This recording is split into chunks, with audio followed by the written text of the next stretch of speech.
I've worked night shifts most of my career. There's a certain rhythm to the dark hours that never leaves you. The station feels too quiet, the world outside too empty, and every sound on the radio hits harder than it should. After midnight, it feels like the whole county belongs to shadows, and we're just borrowing it. That night, I was halfway through a stale cup of coffee when the call came in. Dispatch patched it straight through, voice tight with concern. It was a woman, panicked, breathless. She said her daughter hadn't come home. She'd last seen her leaving a friend's house around 11, and she was supposed to walk back down Route 9. I remember scribbling the details down on a notepad, though my hand felt heavier with every word. 19 years old. Blonde hair, green jacket, carrying a backpack with patches sewn on it. The mother said she'd begged her daughter not to walk that late, but she wouldn't listen. The daughter had a habit of hitchhiking, the mother admitted. That's when the weight in my chest tightened, because Route 9 wasn't a safe stretch. Long, empty road, woods pressing in on both sides, a place where headlights cut through the dark like knives, and if you broke down out there, you might wait an hour before another car passed. I told the mother to stay by her phone, promised we'd start a patrol right away. But even as I reassured her, I felt that gnawing dread at the back of my mind, the kind that comes with experience. When someone goes missing on Route 9 at night, it rarely ends well. I signed out of the station and drove. My cruiser hummed down the cracked asphalt, the headlights stretching into nothing. The clock on the dash read 1:03 a.m. The air was heavy, summer heat clinging to the windshield even with the AC on. As I rolled past mile markers, I scanned the sides of the road. Every shadow felt alive. The trees bent over like they were leaning closer, hiding something just out of reach. At first, nothing. Just the endless blur of branches and the hum of tires. But then, about 6 miles out, I spotted something. A backpack. Sitting neatly against the guardrail like it had been placed there, I slowed, pulled over, and hit the flashers. The backpack was black, faded with patches stitched across the front. A smiley face, a band logo, a little mountain. My throat tightened. It matched the mother's description. I picked it up. It wasn't torn or tossed, just set down carefully, the zipper half open. Inside there were notebooks, a water bottle, a makeup bag. Nothing scattered, nothing taken, like someone had meant to come back for it. The woods around me were silent. Not the normal summer quiet. No crickets, no rustle of leaves. Just a heavy waiting silence. I called it in, gave the location, asked for backup. But out here, backup took time. 10 minutes, maybe 15. I stood there with the backpack in my hand, feeling like something was watching from between the trees.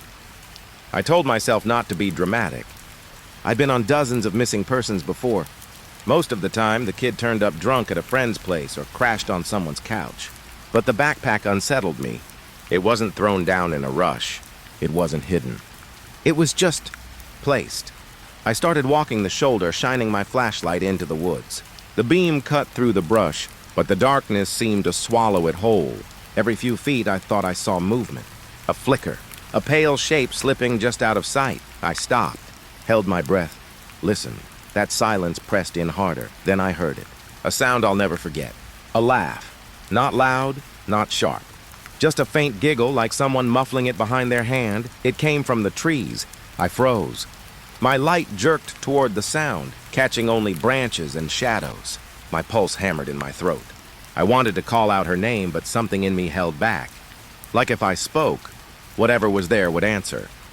The radio crackled, nearly making me jump. Another unit was en route, E to 12 minutes. I whispered, "Copy," and turned back toward the road. The backpack was gone. I know how that sounds. I hadn't moved more than 10 feet. I'd set it on the hood of the cruiser when I started searching. Now it wasn't there. The hood was bare. I spun, scanning the ditch, the guardrail, the shoulder, empty. I even checked inside the cruiser. Though I knew I hadn't put it back, that laugh came again, closer. This time, I could almost place it. A young woman's voice, right at the tree line. I gripped my flashlight harder, hand trembling. "Sheriff's Department," I called. My voice cracked. "If you're out there, come to the road." Nothing. Just silence again, as if the woods had swallowed the sound whole. I kept my light steady on the trees, every muscle coiled tight, waiting for someone to step forward. No one did. By the time backup arrived, the night had settled back into its heavy stillness. 2 cruisers rolled up, officers climbing out, their lights sweeping the roadside. I told them what I'd found: the backpack, the laughter, the fact that the bag had vanished. They looked at me like they didn't want to say what they were thinking. Stress, fatigue, imagination, but they searched with me. We combed the ditch, the trees, the stretch of road for half a mile in each direction. Nothing. No footprints, no bag, no sign of her. Just an empty highway swallowed by forest. When dawn broke, we called it in as an active missing persons case. Flyers were made, statements collected. The mother wept as I gave her the news. She clutched the photo of her daughter so tight her knuckles went white. That image never left me. Her desperation. Her certainty that her daughter was still out there, that someone had seen her last. But for me, it wasn't the mother's grief that haunted me most. It was the silence on Route 9, the laughter that didn't belong, the backpack that disappeared the moment I looked away. I drove that stretch dozens of times in the weeks that followed, day and night. I searched the ditches, the brush, every pull-off. And each time, I felt the same weight pressing down, the same sense that something watched from the trees. People say cases like that take pieces of you. They're right, because I don't just remember her photo, her description, her name. I remember the laugh, and sometimes when I'm out on patrol, even now, years later, if I pass that stretch of road with the woods leaning close, I swear I still hear it. A faint giggle. Waiting in the trees, I remember the way his truck smelled before I even remember his face. Diesel, coffee, and that faint sourness of sweat that lingers in fabric too long. It clung to the cab like a second skin. He sat across from me in the diner, one of those long-haul truckers who seemed to have been on the road too many years. His cap was pulled low, and the lines on his face were carved deep, like the highway itself had written them there. He was the only witness we had, the only person who admitted seeing her. I tried to keep my tone even, calm, like this was just another routine questioning, but my hands wouldn't stay still. They tapped at the coffee cup, fidgeted with the spoon, anything to keep from betraying the unease building inside me. He leaned forward, his voice low and scratchy. "Yeah, I picked her up. Middle of the highway. Late. Must have been close to midnight." He didn't even blink when he said it. I asked him to start from the beginning, to tell me exactly how it happened. He rubbed his palms against his jeans, like the memory was something sticky he couldn't quite shake off. "She was just standing there," he said, "out by the mile marker, thumb out like she'd been waiting a while. Weren't no cars around. Just her. Skinny thing. Jacket didn't look near warm enough for the cold." I figured, hell, someone ought to help her. At first it sounded believable. Too believable. Like he'd told the story before and knew just how it should sound. I nodded, let him go on. "She climbed in real quiet," he said. "Didn't say much. Just gave me this smile. Not the kind you give a stranger, you know. More like she knew me." That word stuck. Knew. I asked him what he meant. He paused, eyes flicking toward the window as though the dark glass might answer for him. "I don't know. Just felt that way. Like she was riding with me before, like déjà vu, I guess." Something about the way he said it made my stomach tighten. He described her hair, her clothes, her hands folded neatly in her lap. I recognized every detail from the missing persons report, but the more he talked, the stranger it felt. "She asked me where I was headed," he said. I told her south. She nodded like she already knew. Then she asked if I'd ever seen someone on the side of the road that didn't look real. I almost dropped my pen when he said it. I asked him to repeat it. He cleared his throat, looked uneasy for the first time since we sat down. "She asked if I'd ever seen someone that didn't." "Belong," I laughed it off. Figured she was tired or high. But then she said, "They stand still too long. Like they forget how to move." I didn't know what to say to that. None of it made sense. He went quiet for a moment, staring at his coffee like he expected to see her reflection there. Then he muttered, "Didn't feel right. The whole ride didn't feel right." I pressed him. "What do you mean, didn't feel right?" He scratched the side of his neck until it turned red. She never looked out the window. Not once, just kept watching me, like she was waiting for something. I started wondering if she was even hitching at all, or if she was standing there just for me. There was a silence between us after that, heavy, like the air in the diner thickened around us. I asked him what happened next. He shifted in his seat, his boot tapping the floor. I drove for maybe 20 miles, stopped at the gas station just before the county line, told her she could stretch her legs. I went in to get smokes, and when I came back out, she was gone. Just gone. I stared at him. No one saw her leave.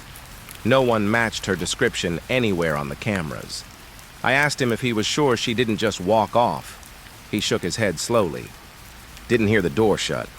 Didn't hear nothing. 1 second she was sitting there, the next, empty seat. Like she'd never been. I felt a cold weight slide down my chest. Still, I pushed harder.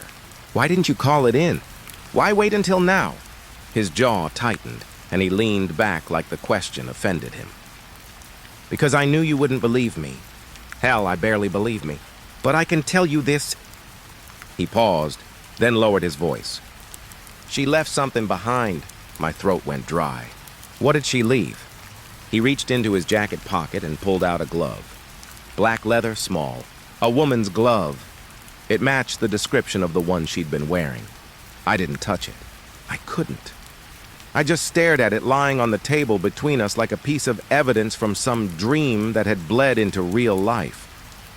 His hand lingered near it, but he didn't push it toward me. Every time I try to throw it away, he said, I find it back in the cab. Don't matter where I leave it. It's always there. The fluorescent light above us hummed. My heart was beating too fast. I asked him if he was sure about what he'd seen. He smiled, a tired, broken smile. Doesn't matter if I'm sure. She'll find me again.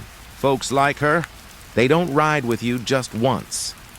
That was the last thing he said before he stood up, tossed a few bills on the counter, and walked out into the night. I sat there, staring at the glove. Every part of me wanted to reach for it, to take it as evidence, to prove to myself that she was real, that she existed outside his words. But I couldn't, because deep down I knew, if I touched it, I'd carry her too, and I wasn't ready for that. The next morning, the trucker's rig was found abandoned on the side of the road. The cab was empty. The glove was on the passenger seat, and the door was still open. It's strange how certain places don't let you go. You can move on with your life, change towns, bury yourself in work, but some roads live inside you like scars. For me, it's that stretch of highway where she disappeared. No matter how many years passed, I never stopped seeing it. I told myself I was done with it. I told myself I wasn't going back. But 5 years later, there I was, behind the wheel again.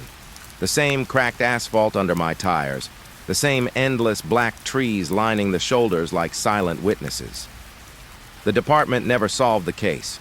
Her file sat buried in a drawer, gathering dust like so many others. But for me, it never ended. The trucker's words never left me. His voice still echoed in the back of my mind every time I closed my eyes. She'll find me again.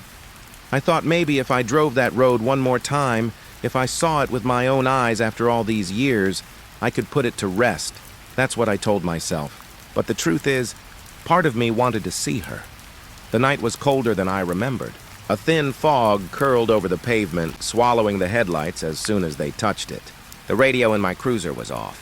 I didn't want the noise. I wanted the silence. Every mile marker brought it back. The call from dispatch. The witness. The glove. Each detail returned in fragments, weaving themselves into the shadows around me. I rolled down the window just to feel the air, sharp and damp like the breath of something unseen. The smell of pine and wet earth drifted in, and for a moment it felt like I was back in that night all over again. And then I saw her. She stood at the side of the road just past the bend, thin, still, a figure in a dark jacket, hair hanging loose over her face. My hands tightened on the wheel. My foot eased off the gas without me even realizing it. She didn't move. She didn't wave me down.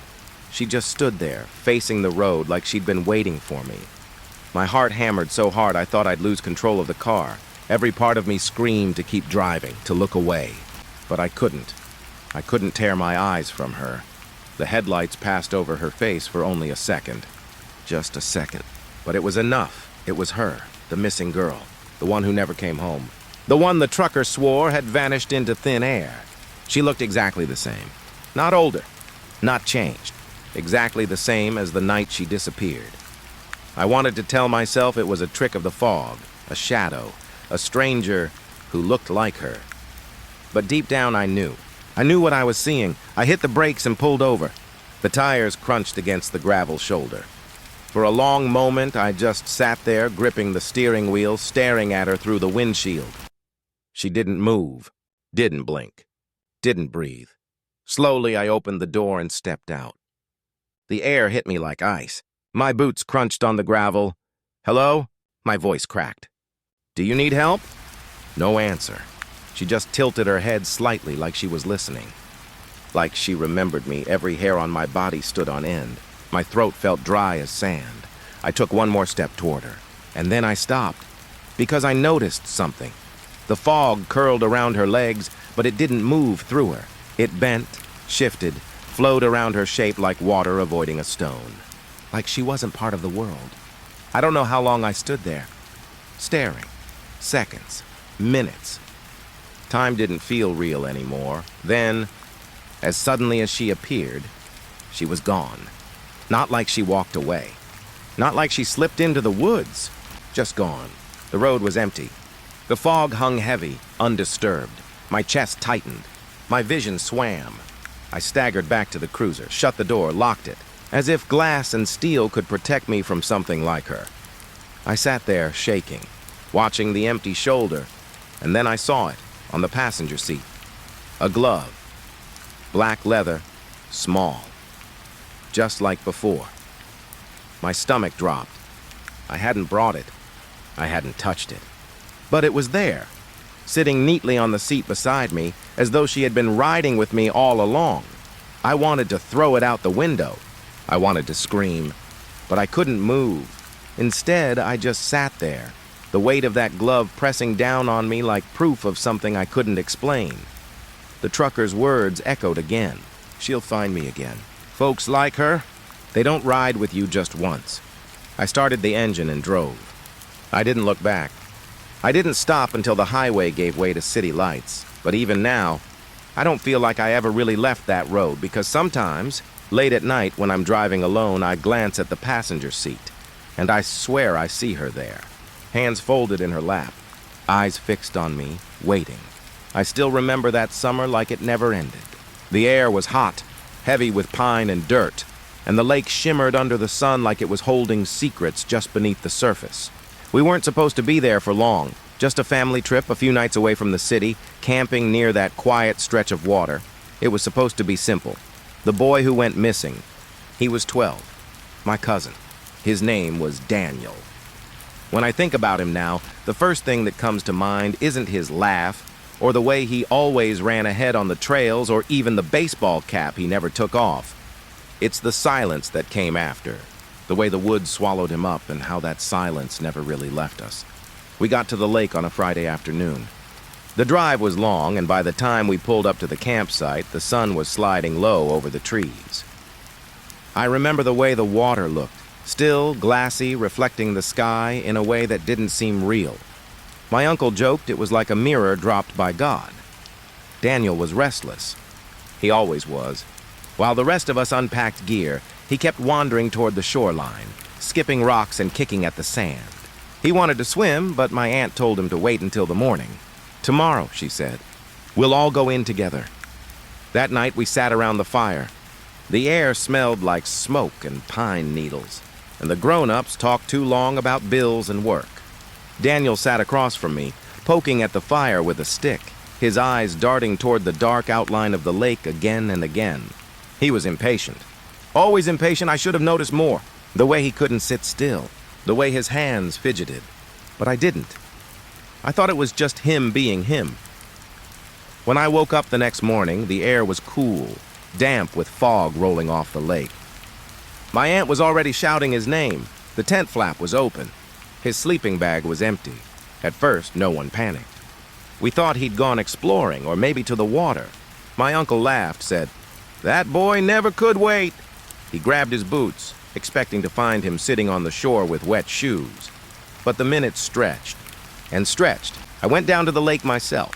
The sand was soft with dew. I saw footprints, small ones, leading right to the edge, but none coming back. I shouted his name. My voice echoed across the water, thin and small. No answer. By the time the sun climbed higher, we were searching everywhere. Through the trees, along the trails. My aunt's voice was breaking, cracking each time she screamed for him. We found nothing. No splash, no cry for help, no broken branches leading into the woods, just absence. The ranger station sent out boats. They dragged the lake. They brought dogs, helicopters. For 3 days, the woods were filled with people in uniforms and volunteers calling his name. Every night the fire burned lower, and every morning the hope shrank smaller. I stayed near the water. I don't know why. Something about it kept pulling me back. Maybe I thought he'd walk out of the trees grinning, saying it was all a joke. Maybe I thought the lake itself would give him back, but the lake never gave anything back. The last night we were there, I swear I heard something. I was sitting alone, staring at the still black surface when the wind shifted. It sounded like a voice, faint, high, like a boy calling from far away. I froze, my chest tight. I whispered his name, and for a second I thought I heard an answer. But it was only the water lapping against the shore. When we left, my aunt didn't stop crying. My uncle drove in silence, his knuckles white on the steering wheel. Nobody spoke about the footprints. Nobody spoke about how they ended at the water's edge, like the earth had swallowed him whole. The case was left open. Missing. No remains. No clues. Just a family torn in half and a lake that looked as calm as ever. Years have passed since that summer, but sometimes I still wake in the night with the sound of water in my ears. And I swear I can hear him, calling, waiting. And in my dreams, he's always standing on the shore, soaked, smiling, like he never left. The morning after Daniel went missing, the woods didn't feel the same. They were too quiet, like the whole forest was holding its breath. By then, the rangers had already been called. A deputy parked his cruiser at the trailhead, and word spread fast. Locals showed up with flashlights, ropes, and dogs. The air filled with voices, all of them shouting his name into the trees. "Daniel! Danny, come on out!" But each call only came back as an echo, swallowed by the forest. I trailed behind the searchers, my eyes fixed on the ground, hoping for some clue. An imprint of his sneaker, a broken stick, anything. What I found instead made my stomach twist. Near the lake's edge, just a few feet from where his footprints had ended, there were others. They weren't his. I crouched down, brushing away the leaves. The tracks were deeper, wider. Not boots, not shoes, bare feet, large. The kind that looked wrong in the mud, too long, like the toes had stretched where they shouldn't. I called my uncle over, but when he looked, his face tightened. He shook his head and told me not to mention it, said they were just distortions in the dirt. But I knew he saw it too. The way his hand gripped my shoulder told me he believed something he couldn't admit. Still, I couldn't stop staring. Because Daniel's prints led to the water and stopped. These other prints, they circled. They moved in a half-moon shape around his, almost like something had been standing there, waiting. The volunteers combed the woods all day. They spread out in lines, marking trees with bright tape, calling his name until their voices broke. Every few hours, a whistle cut through the silence to signal a regroup. Each time, people came back with their heads down, shaking them quietly. The police dragged the lake again. Boats cut across the water, nets dipped into the dark. Nothing surfaced. Not a shoe, not a scrap of fabric. Just silence and that endless black water. That night, they set up lanterns near the campsite. My aunt sat by the fire, rocking back and forth, whispering his name under her breath like a prayer. My uncle paced the shoreline, lighting a cigarette one after the other, the glow of the embers tracing his path. I didn't sleep. I couldn't. Every time I closed my eyes, I pictured those other footprints, pressed deep in the mud, circling. The second day, the dogs caught a scent. Everyone rushed through the undergrowth, branches slapping, boots thudding. I remember the way my chest lifted with hope when the barking grew frantic. but the dogs led us to the same place, back to the shoreline. Back to where his trail ended, the handlers pulled them away, muttering about confusion, water throwing off the scent. But I saw it in their faces. They didn't believe their own excuses. Later, one of the deputies pulled me aside. He asked what I saw that first morning. I told him about Daniel's prints leading to the water. I wanted to tell him about the others too, but when the words reached my throat, they stopped. Something in his eyes told me not to say it. Like if I did, it would make it real. By the third day, the locals were restless. Whispers spread between them. Stories about the lake, about kids wandering too close, about shapes in the woods. I caught fragments. Not the first time. Shouldn't camp here? That road should have been closed years ago. I didn't know what they meant, but I knew I wasn't hearing the whole truth. That evening, I went back to the spot by myself. The search had pulled away from the water, focusing deeper in the woods, but I couldn't leave it alone. I crouched down where the prints had been, tracing the indentations with my fingers. The mud was drying, cracking under the sun, but the shapes were still there. Too wide, too long, wrong. And there was something else, a smaller print. Bare like the others, but not Daniel's. It was set just behind his, almost overlapping, like it had been following. My stomach turned cold. When I stood, the trees felt different. The light dimmed too quickly, shadows stretching long, too long for the hour. I thought I heard something move, branches creaking, water shifting. I called his name softly, like maybe he was there, hiding. For a moment, I almost expected him to step out, but the woods only gave me silence. By the fourth day, the searchers thinned out. Some left, shaking their heads. The rangers said they'd keep looking, but even their voices lost conviction. My aunt stopped speaking altogether. She just stared at the lake, her eyes hollow, as if she was waiting for the water to return what it took. The night before we left, I sat awake again, staring into the dark. The fire had burned out, and the only sound was the faint lap of the lake. That's when I heard it. Footsteps, slow, bare, coming from the water's edge. I froze, my chest tight, my ears straining. The sound moved through the sand, crunching softly, deliberate. It stopped just outside the tent. I didn't breathe. I wanted to scream, to call for my uncle, but I couldn't. I could only sit there, eyes wide in the dark, waiting, and then nothing. The silence returned, heavier than before. When dawn came, there were no prints outside.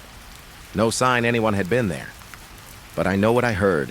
When we drove away from the lake, the rangers promised they'd keep searching, but I knew. We all knew.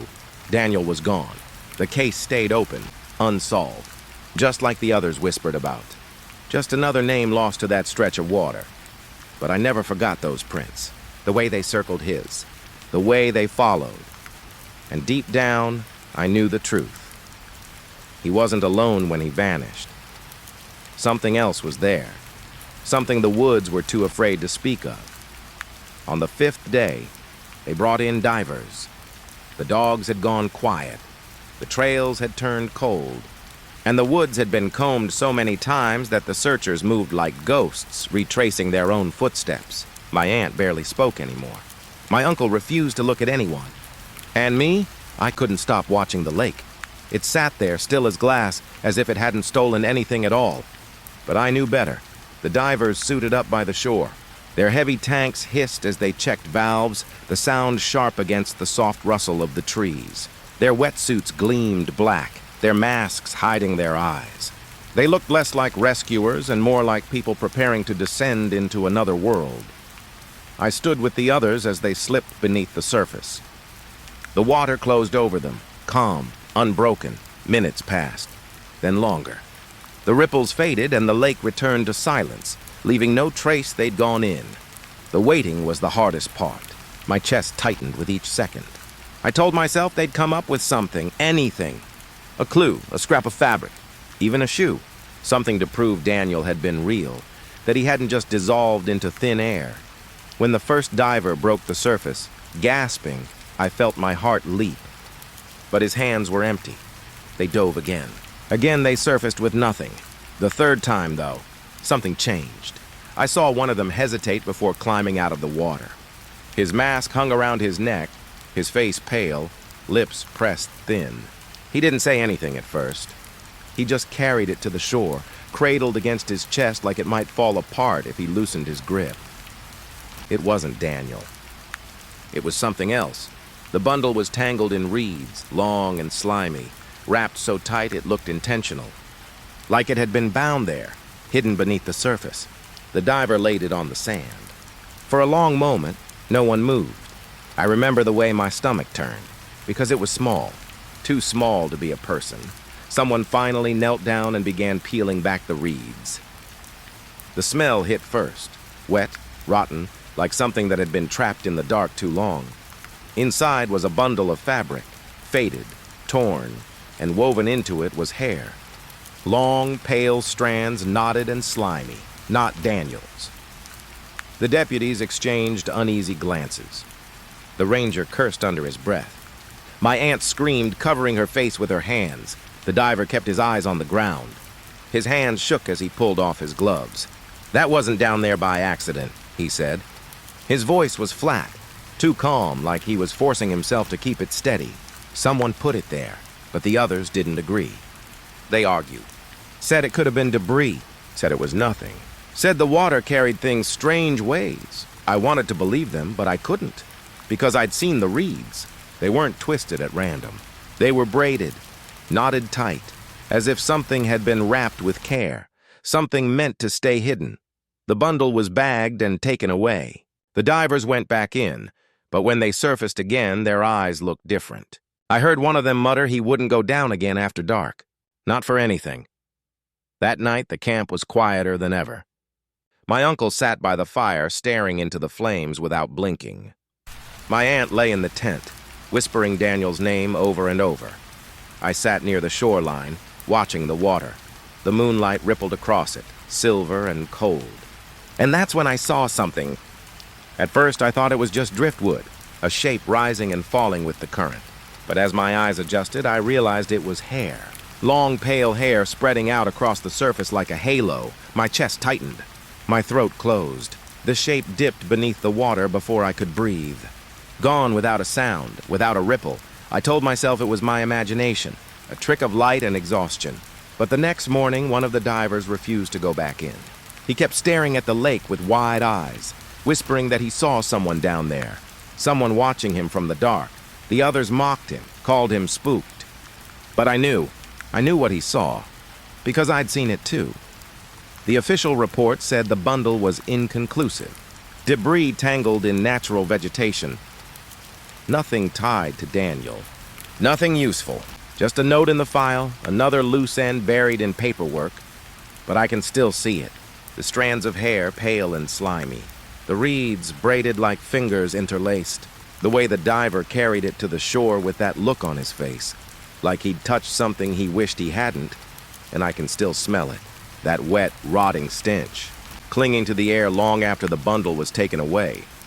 I never told anyone what I saw on the water that night. Not my uncle. Not my aunt. Not the deputies. Because I knew they wouldn't believe me. But I believe the lake remembers. And I believe it's still keeping something down there, tangled in the dark. Not Daniel.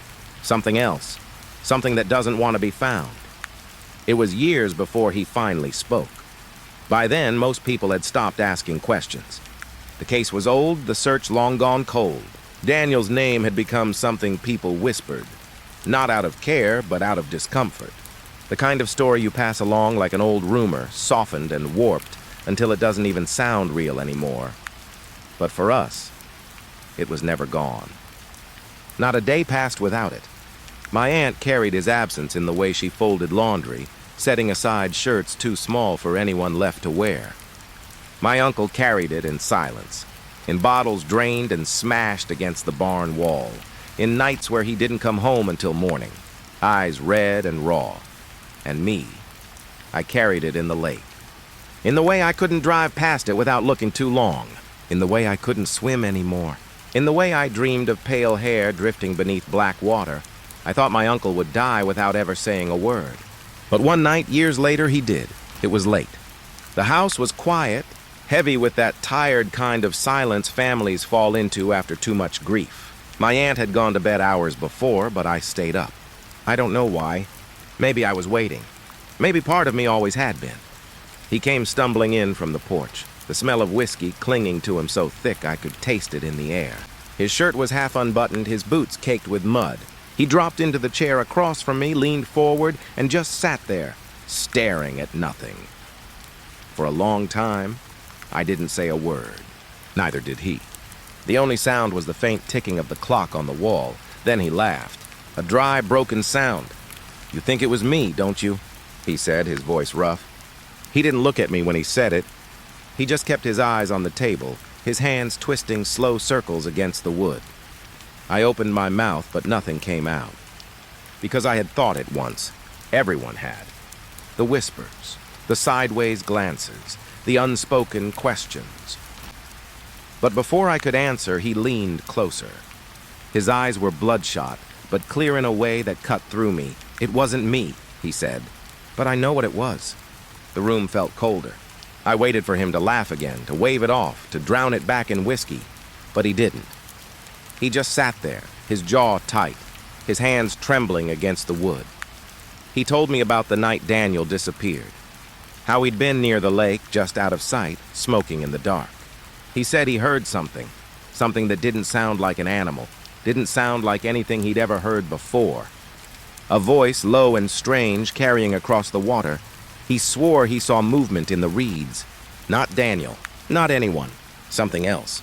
Something taller than a man, moving wrong, bending wrong, like the water itself was holding it up. "I thought it was a trick," he muttered, pressing his palms into his eyes. A shadow. My mind playing games. But then I heard him scream. He broke then, just for a second. His breath hitched, his mouth twisted, and he slammed his fist against the table hard enough to rattle the clock on the wall. "I ran," he said. His voice was raw, cracking. "God help me, I ran." I saw that thing dragging him, pulling him into the dark, and I didn't move. I just stood there watching like a coward. My boy, my boy. He buried his face in his hands, his shoulders shaking. I wanted to tell him he was drunk, that none of it was real. That grief and guilt had twisted the memory into something monstrous, but I couldn't. Because I remembered the diver's bundle, the pale hair, the reeds braided tight, the shape I saw on the water years ago. And in that moment, I knew he wasn't lying. "It wasn't human," he whispered through his fingers. "It took him. It took my boy, and it'll take more. That lake, it's hungry. Always has been." He fell silent then, rocking slightly in his chair, muttering words I couldn't catch. I didn't sleep that night. I sat there in the dark, listening to the house creak, listening to him breathe heavy in the next room. And all I could think about was the way his voice sounded when he said those words. Not wild, not raving, but steady, certain, like a man telling the truth. The next morning, he didn't remember, or pretended not to. When I asked, he just waved me off, eyes clouded, face hard. "Don't dig at bones," he said. "Ain't nothing down there but rot." But the words stayed with me. They still do. Sometimes I wonder if he told me because he couldn't hold it in anymore. Or maybe because he wanted me to carry it when he couldn't. Either way, I can't shake it. Not human. That's what he said. And every time I close my eyes, I see the water again. Still. Waiting. Hungry. It was supposed to be an ordinary night. Another long shift in the chair. Another string of small emergencies to keep me awake. Fights, drunk drivers, lost pets, noise complaints, the usual. Nothing that really sticks to you. That's how the job goes. But every once in a while, a call comes through that doesn't leave you. This was mine. It was raining hard that night. The kind of storm where the radio static seems louder than the voices. The roads were slick, nearly empty. I remember checking the clock above the desk, 2:07 a.m., when the line lit up. I put on the headset, cleared my throat. 911, what's your emergency? The voice on the other end was a woman. Young, maybe mid-20s. Shaky, out of breath. Hi, I don't know if this is even the right thing to do, but I'm scared. Something about the way she said it made me sit up straighter. Not frantic, not screaming, just raw fear. All right, I said, trying to keep my tone calm. You're safe with me. Can you tell me your name? Claire, she whispered. My name's Claire. Her voice cracked when she said it. I could hear the windshield wipers going in the background, the steady thud of rain against glass. Okay, Claire, I said. Tell me what's going on. She hesitated. I could hear her breathing, shallow, uneven. Then she said, I think someone's following me. My stomach sank. She told me she had been driving home after visiting a friend in another town. Her GPS cut out in the storm, so she pulled off the main highway, thinking she could find her way back. But the roads were dark, unfamiliar, twisting, and that's when she noticed the headlights. They've been behind me for the last 10 minutes, she said. Every turn I make, they make it too. I kept my voice even, like training taught me. Could just be another driver heading the same way. But we'll figure this out. Do you know where you are right now? She gave me a shaky laugh. That's the thing. I don't. It's just woods out here. No signs, no lights. Just trees and rain and this car behind me. I felt a pit open in my chest. Dispatchers aren't supposed to let silence hang too long. Silence is where panic grows. Okay, listen carefully. Keep driving for now. Don't stop, don't pull over. Can you describe the car behind you? She swallowed hard. I heard it through the line. It's old. The headlights look yellow, like the glass is dirty, and it drives close. Too close. Have they tried to pass you? I asked. No. Her voice cracked again. They're just sticking to me. No matter what, I started logging everything. Female caller, lost in storm, possible vehicle tailing her. Time, description, location unknown.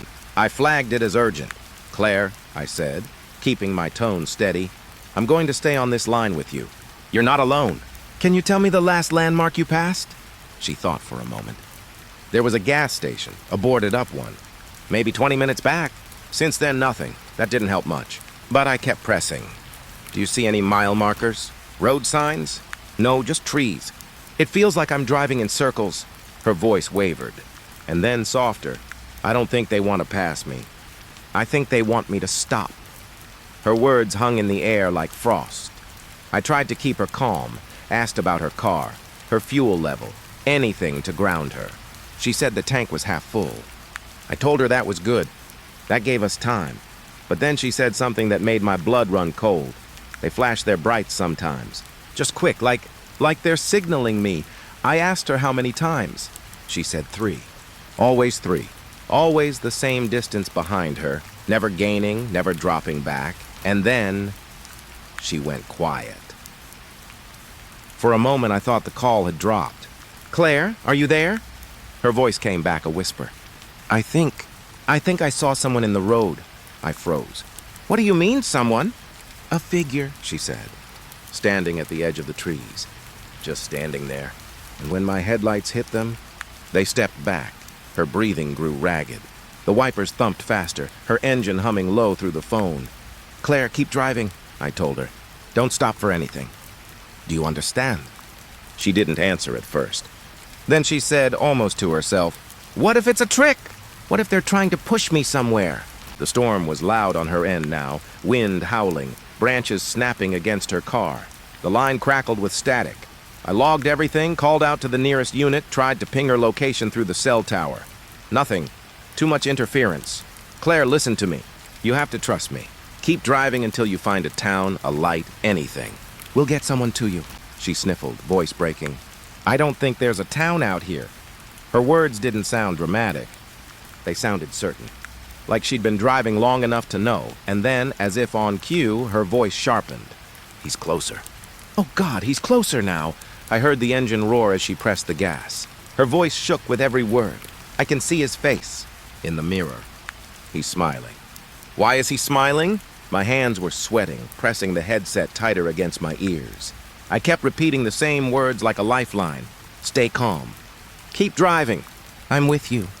I won't hang up, but inside I felt helpless. Because I couldn't reach through that storm.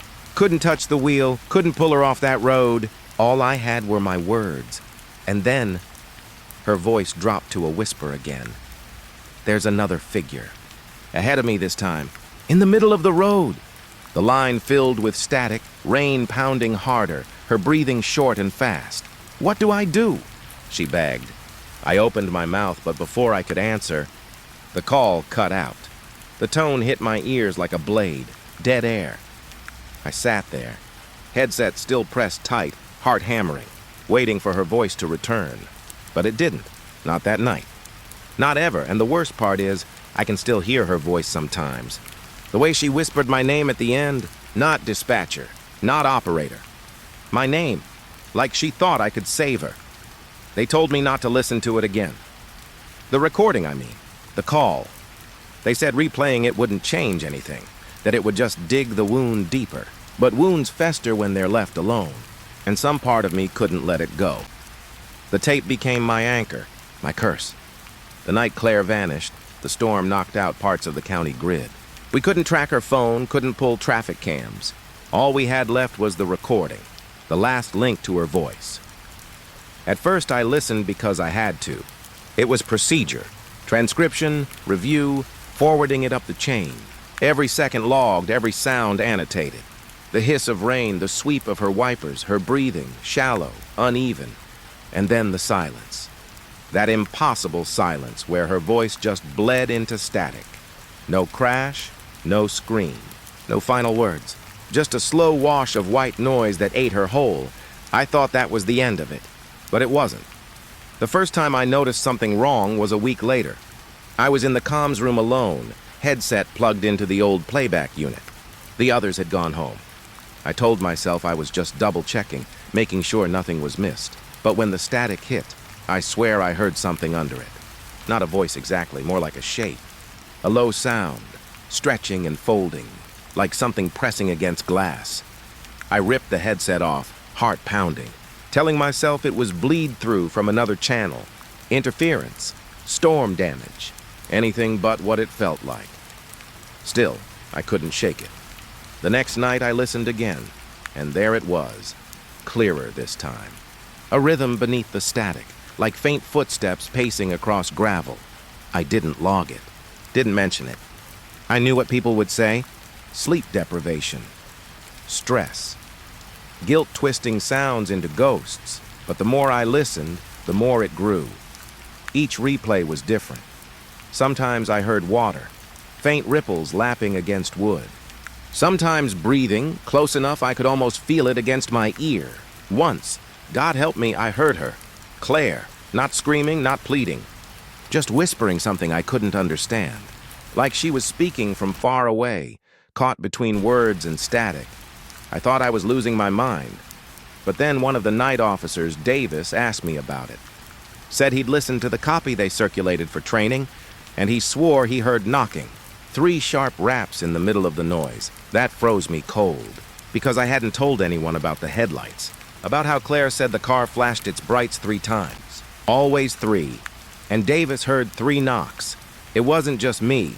The recording spread through the department like a sickness. No one admitted it at first, but I could see it in their faces. Tired eyes, restless hands. Some stopped coming in early, stopped staying late.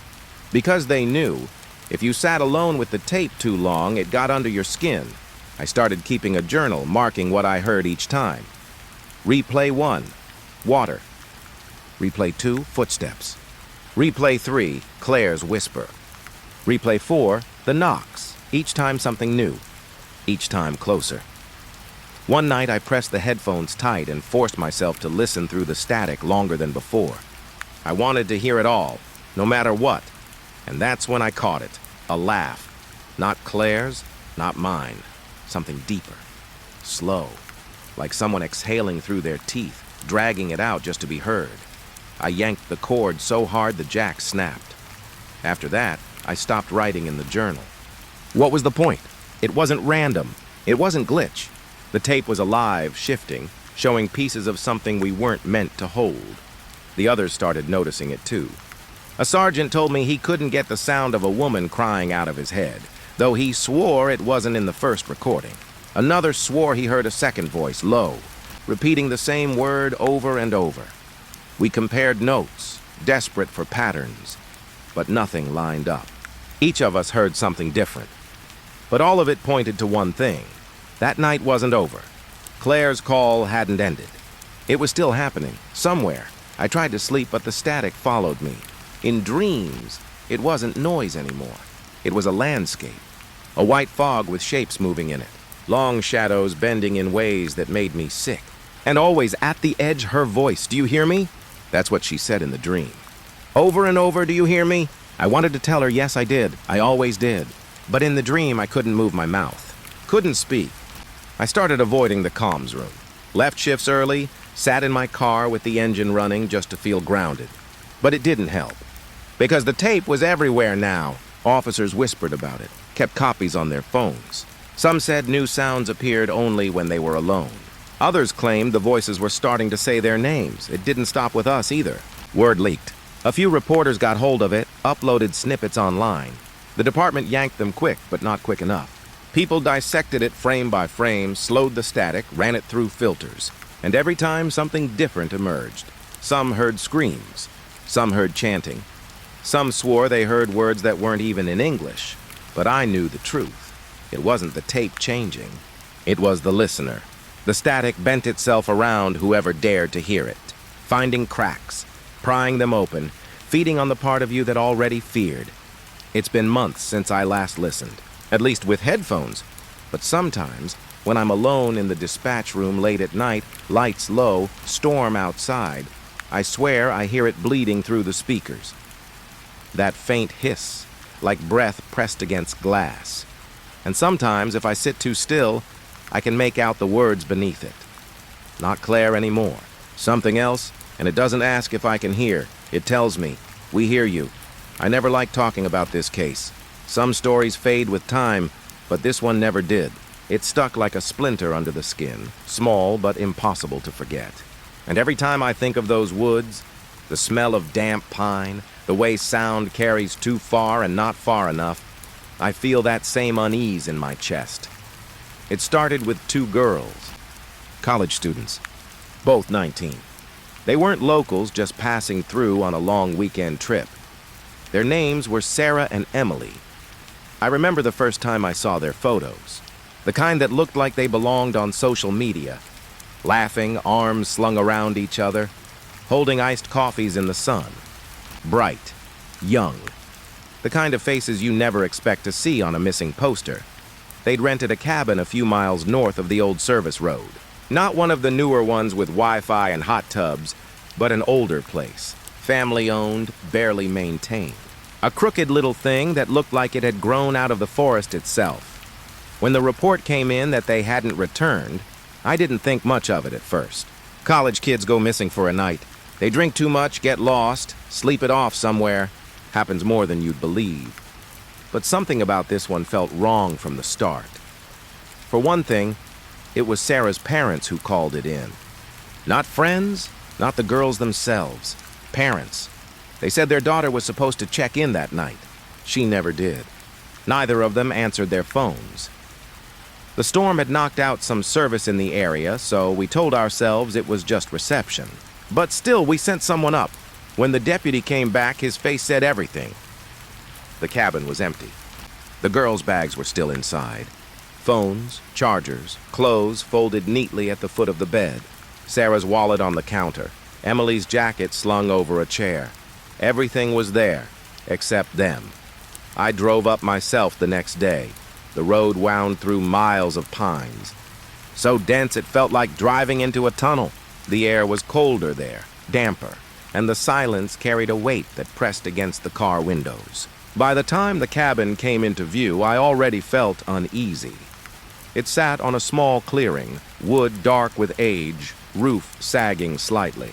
One shutter hung loose, banging when the wind picked up. The porch steps leaned, groaning under my boots. Inside, the deputy had been right. The girls' things were there, untouched. The place smelled faintly of cedar and something else, something stale, like wet earth tracked inside. The kitchen table held 2 mugs, each with a half-inch of cold coffee still at the bottom, like they'd stepped away mid-conversation. The bedroom was worse. The beds were made, bags open at the foot, but on one pillow strands of hair stuck to the fabric, long blonde, torn out, not fallen. That was when the quiet of the woods started to feel less like peace and more like pressure, like the whole forest was holding its breath. We searched the property for signs of forced entry. Nothing.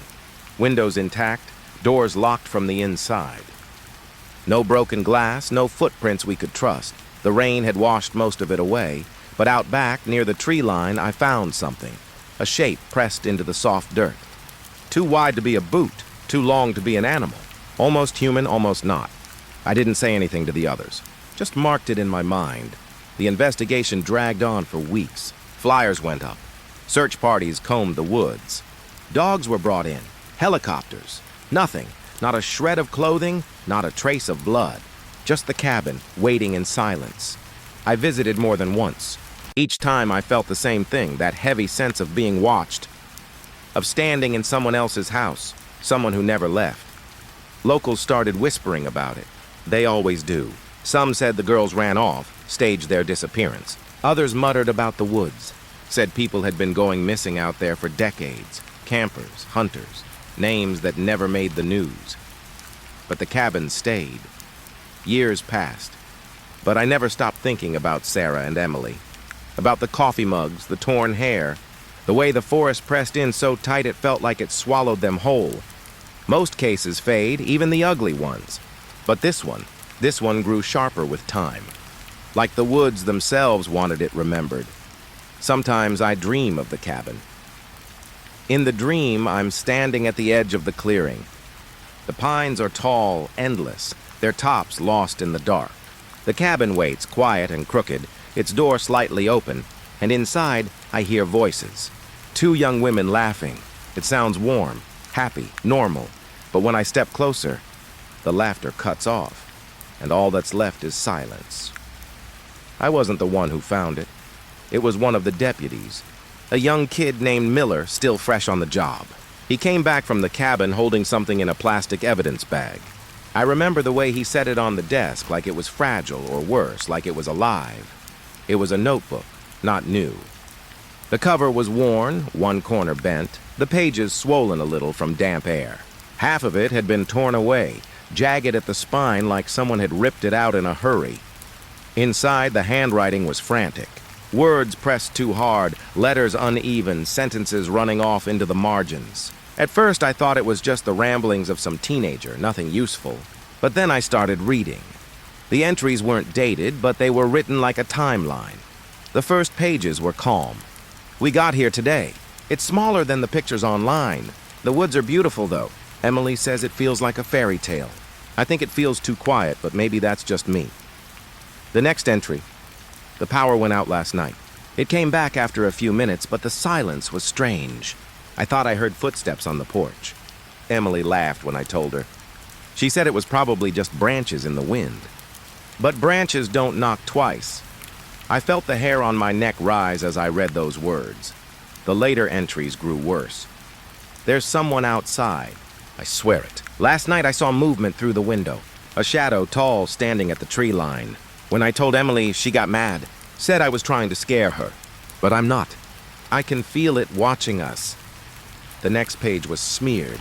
The ink blotted like it had been written in the dark or with a shaking hand. It's closer now. I hear it at night. Circling the cabin. Slow, careful. Emily still won't admit it, but she's scared too. She keeps the curtains shut tight. I don't think sleep will help. I don't think it wants us to sleep. The last page that survived was the worst. The handwriting was jagged, lines breaking, words stacked one on top of the other. Don't look at the window. Don't listen. It wants us to open the door. If we do, we won't come back. I think it's already inside. I think it's... And then it cut off. No signature. No ending. Just a torn page, the rest gone. I must have read those entries 100 times. Each time, the same sick feeling grew in my chest. Because it didn't sound like some made-up story. It didn't sound like a prank or an exaggeration. It sounded real, and worse, it sounded scared.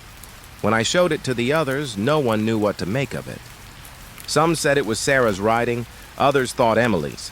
I didn't care whose it was. All I could think was that at some point, one of those girls sat in that crooked little cabin, scribbling words on paper while something walked outside.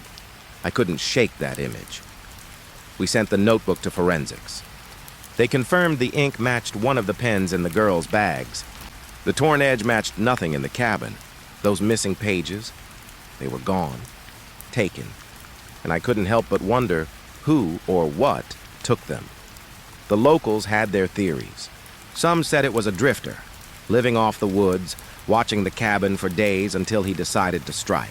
Others whispered about older things, about the pines themselves, about shadows that didn't belong to anything living, but theories don't explain the entries. Footsteps on the porch, a shadow at the tree line, something circling the cabin. Those weren't just stories. Those were moments. Real, lived fear pressed into paper. I tried to imagine it. The two of them alone, the storm closing in, power flickering off. One of them hears something outside. Maybe a laugh at first, nervous. Then footsteps, slow, deliberate, around and around the walls. The sound of weight shifting on the boards of the porch. And the other one doesn't believe. Until she does. Until the laughter stops. The notebook made the case feel different. It wasn't just two missing girls anymore. It was a warning. A message left behind, scratched out in panic, like they knew no one would believe them unless it was written down. But still, it wasn't enough. We searched again. Brought more dogs, more volunteers. Days turned into weeks, weeks into months. The woods gave us nothing. No bodies, no clothing. Not a trace of them. Like the earth itself had swallowed them whole. Yet the notebook stayed. It sat on my desk long after the case went cold. I couldn't bring myself to file it away. Sometimes late at night, I'd open the evidence bag and read it again, word by word, as if the paper might whisper something new if I looked long enough. But it never did. What it did do was linger. Even when I closed it, I'd hear the words in my head. Footsteps on the porch. A shadow at the tree line, circling, watching, waiting, and when I finally fell asleep, I'd dream of it. In the dream, I'm sitting at the cabin table. The mug of coffee is still there, cold, untouched. The notebook is open in front of me, but the words keep changing. They smear and twist, turning into something I can't read. And then, from the window, I feel it, a shape, just beyond the glass, not moving, just standing there waiting for me to look. I never do, but I wake up with the sound of footsteps in my ears. Slow, careful, circling. I never told anyone about the dreams. How could I? A police officer admitting that every time he closes his eyes, he sees the same thing. It doesn't sound professional. It doesn't sound sane. But the truth is, the case got inside me. It crawled in like damp air and stayed. And after a while, sleep stopped being rest. The first time it happened, I thought it was just stress. My mind chewing on the case when my body was too tired to fight it anymore. But when the same dream came the next night, and the one after that, I started to realize it wasn't going away. It always begins the same way. I'm standing in the clearing, not during the day, not when the air feels light and harmless, but at night. The trees rise around me like walls, their branches clawing at the sky. The ground beneath me is soft, damp, like it's breathing, and I can't move. I'm not tied, not held down. But my legs won't answer me. My arms hang at my sides like they belong to someone else. All I can do is stare straight ahead. At first, there's nothing. Just darkness, the sound of the pines shifting in the wind. Then I hear it, footsteps, slow, deliberate, crunching leaves, snapping twigs, circling me. I try to turn my head, but my neck won't move. My eyes burn, straining at the corners, but I can't see anything outside that narrow stretch of clearing. The footsteps come closer. Sometimes they stop right behind me. So close I swear I can feel the weight of breath on the back of my neck. Other times they stay at the edge, pacing, waiting. But they never leave. And then the whisper starts. Not words. Not at first. Just a low hiss, like air escaping from a broken pipe. It winds through the trees, curling around my ears. I can't block it out. I can't do anything. That's when I wake up, not with a scream, not with a jolt. Just awake. The dream drops me back into my bed like nothing happened, but my body tells me otherwise. My heart's pounding, my sheets are damp, and my jaw aches from how hard I've been clenching my teeth. It happens almost every night now. The same clearing, the same silence, the same circling steps. At first, I tried to rationalize it. I'd been out there too many times, walking that same ground, standing in that same cabin where the girls disappeared. My brain was just replaying it. Nothing more. But that excuse doesn't explain why the clearing in my dream feels different. It isn't the one I know. It's the same shape, the same slope of land, but there's something wrong with it. The trees lean in too close, the ground feels too soft, and the shadows are thicker than they should be. Like the place in my head isn't the clearing itself, but the memory of it, a warped copy. And the worst part is this. Each time I feel less like I'm dreaming and more like I'm remembering. I started dreading sleep. I'd drink coffee late into the night, pace my house, watch old TV reruns just to keep my eyes open. But exhaustion always wins, and when it does, the clearing is waiting for me. Sometimes I wonder if this is what happened to them, the girls. If maybe they saw something out there they couldn't explain, and it followed them into their sleep until there was no line left between dream and waking, until they opened the door just to make it stop. That thought stays with me, because lately when I stand in the clearing I feel something else. It's not just footsteps now, not just whispers. It's a presence, heavy, pressing against my skin like the air itself is watching me. I can't see it, but I know it's there, waiting for me to give in. I told myself not to let it in, not to look, not to listen. The same words scratched into that notebook we found. But in the dream, I don't have a choice. I'm frozen, helpless, while it moves closer each night.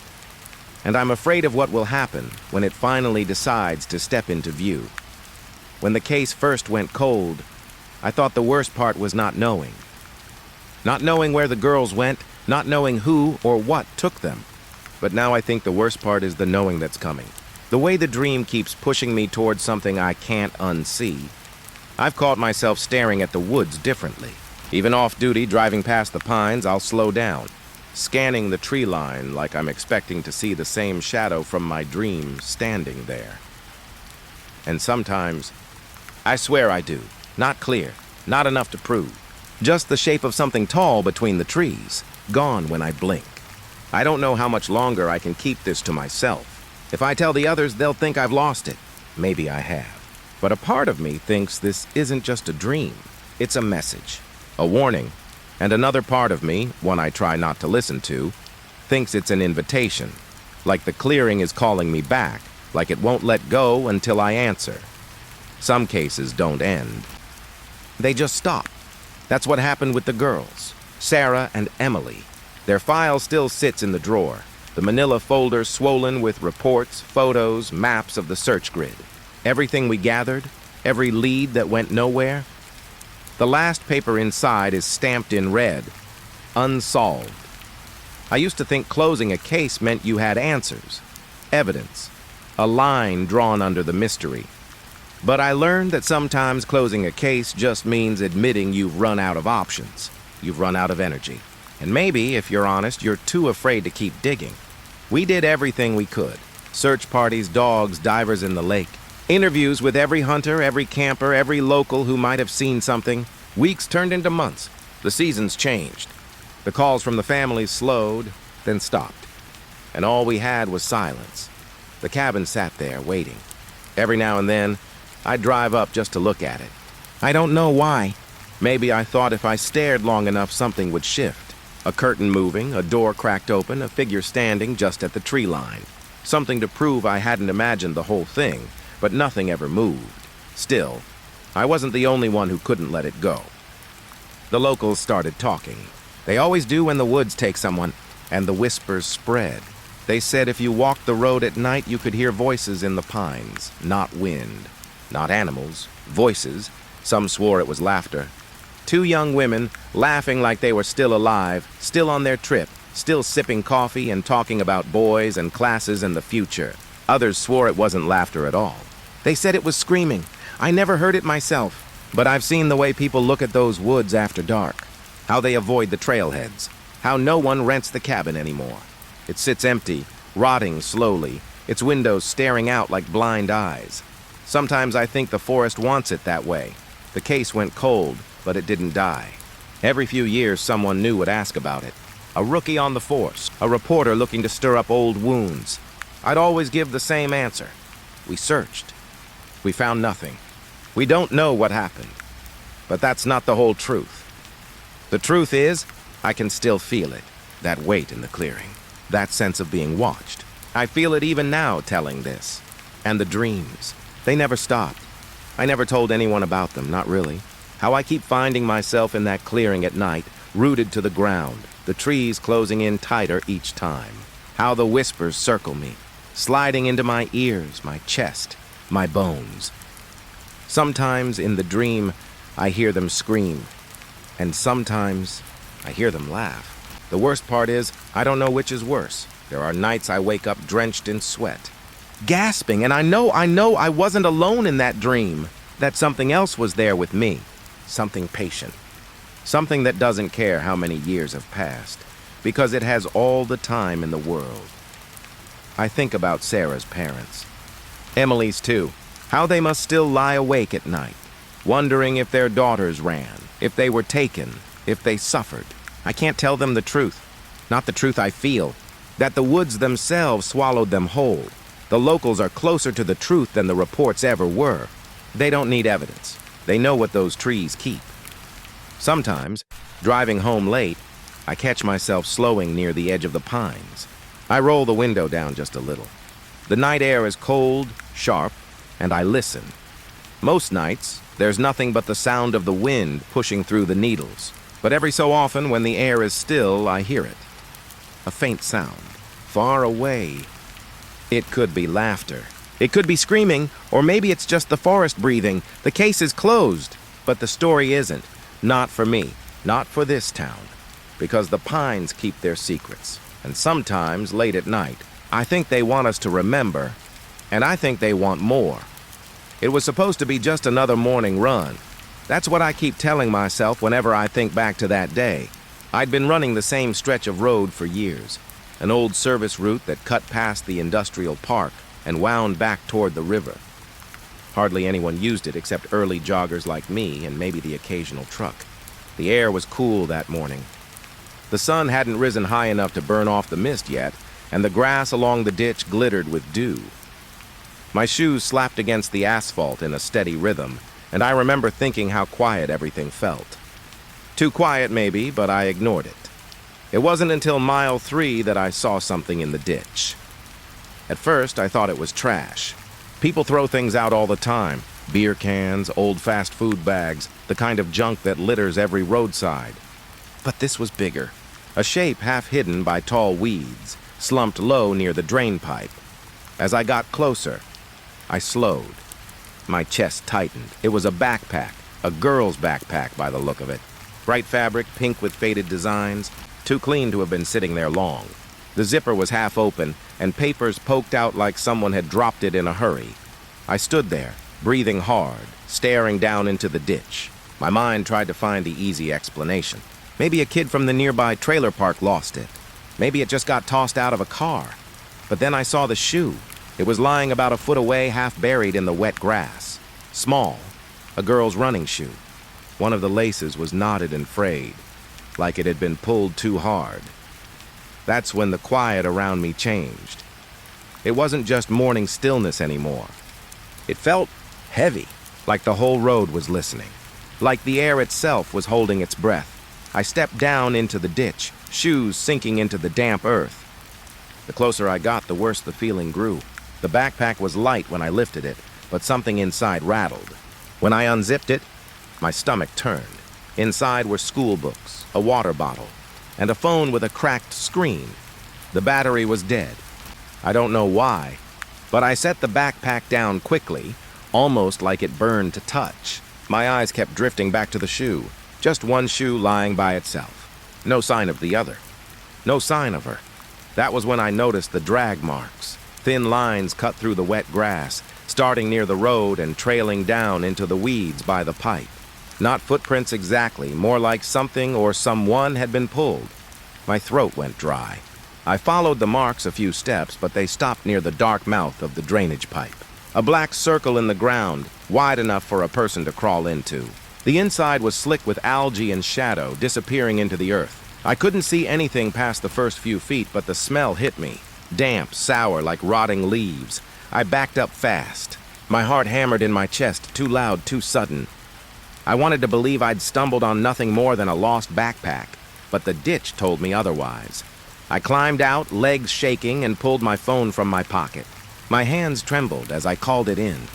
By the time officers arrived, the mist had lifted. The sun shone down bright and warm, like it wanted to erase the heaviness of the ditch. But it didn't fool me.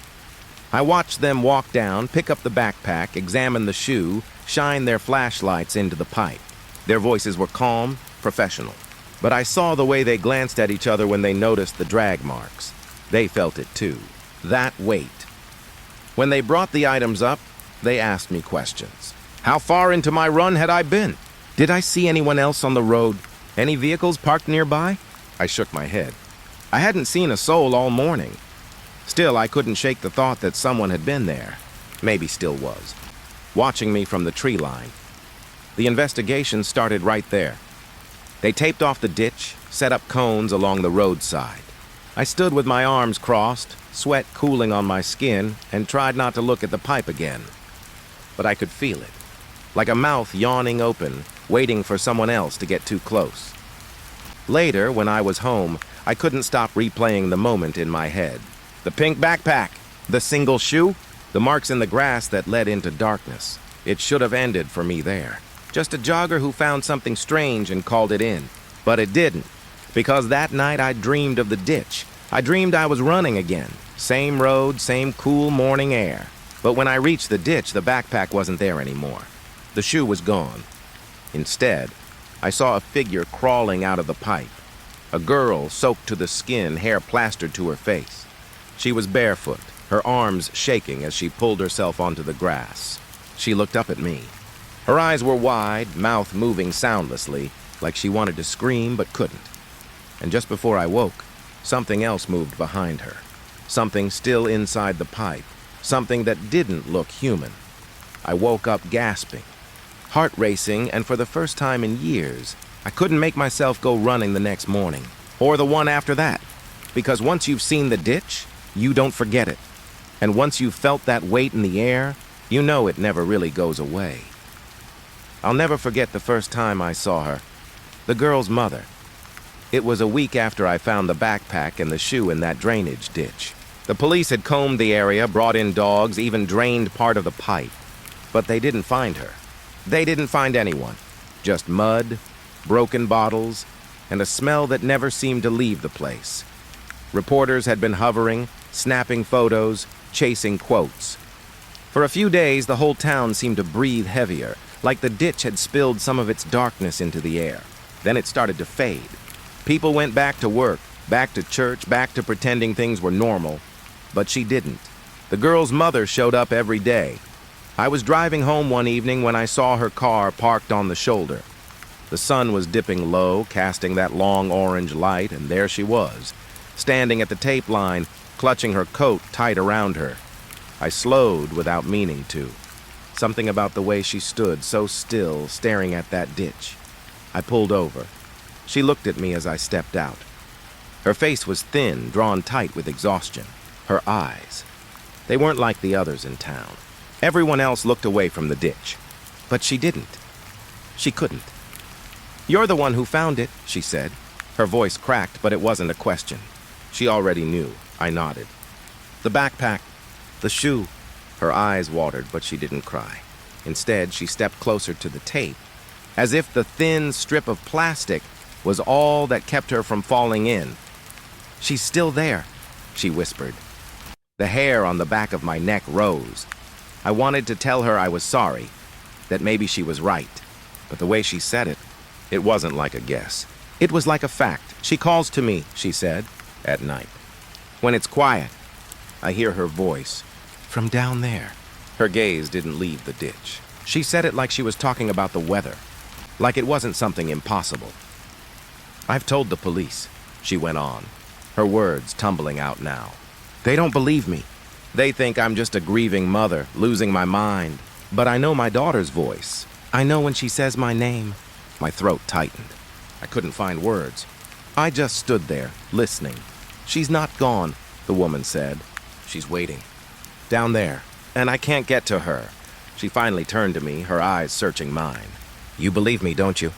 And for a moment, God help me, I did. Because I dreamed of that ditch too. I'd seen that pale figure crawling from the pipe, eyes wide, mouth opening and closing with no sound. The same dream night after night, since the morning I found the backpack. I didn't tell her that. I just nodded again, barely. Her shoulders shook. Not with relief, more like with rage. "They've closed the search," she said. "They told me there's nothing left to find." But how can they say that when I can still hear her? How can they walk away while my baby's still calling? Her voice cracked on that last word, and finally, the tears came. She pressed her face into her hands, her whole body trembling. I wanted to reach out, to offer comfort, but I couldn't move. It was like the ditch itself had me pinned, like the air was too thick to step through. Eventually, she pulled herself together, wiped her face, straightened her coat.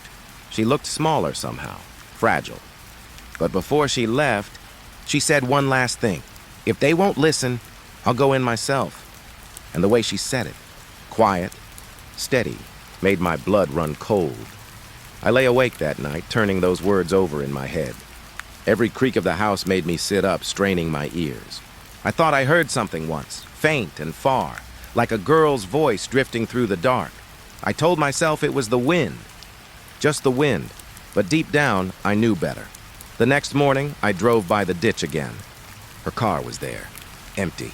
I pulled over fast, heart hammering, and ran to the tape. She was in the ditch, on her knees, mud soaking into her clothes, palms pressed to the wet earth as if she could dig through it with her hands. She was sobbing, whispering something over and over. When she looked up at me, her face streaked with dirt and tears, she screamed, "She's in there! She's calling me! Why won't anyone listen?" I froze, because in that moment I swore I did hear something from deep in the pipe. A faint sound, muffled by earth and stone. It could have been water dripping, or wind pushing through the drain. But it didn't sound like that to me. It sounded like a voice, small, weak, a girl's voice. And once I heard it, I couldn't unhear it. The officers came again. They pulled her out of the ditch, tried to calm her, told her she needed rest. She fought them, screaming, clawing at the tape as they dragged her away. People slowed their cars to watch. Some shook their heads. Others whispered. But I kept staring at that pipe. The sound was gone now. Or maybe it had just gone quiet when the others arrived. That night, the dream came back. Stronger. This time, the girl didn't just crawl out of the pipe. She stood, slowly, her face pale, eyes wide, lips cracked. She opened her mouth, and this time I heard it. "Help me." Clear as anything. I woke with tears in my eyes, and in that moment, I knew the mother wasn't crazy. She was right. Her daughter's voice was still calling. Years went by, but I never stopped thinking about that place. Life moved forward in the way it always does. I changed jobs, moved houses, tried to pretend the world was normal again, but the ditch stayed with me. It crept into my dreams, into the corners of my thoughts, into the pauses between breaths. Sometimes I'd be driving home after work, headlights cutting through the dark, and I'd feel it, that pull. Like the ditch was still out there waiting for me, whispering my name. I told myself I'd never go back, but I did. It was late, much later than I should have been out. The air was cold, sharp, and the highway nearly empty.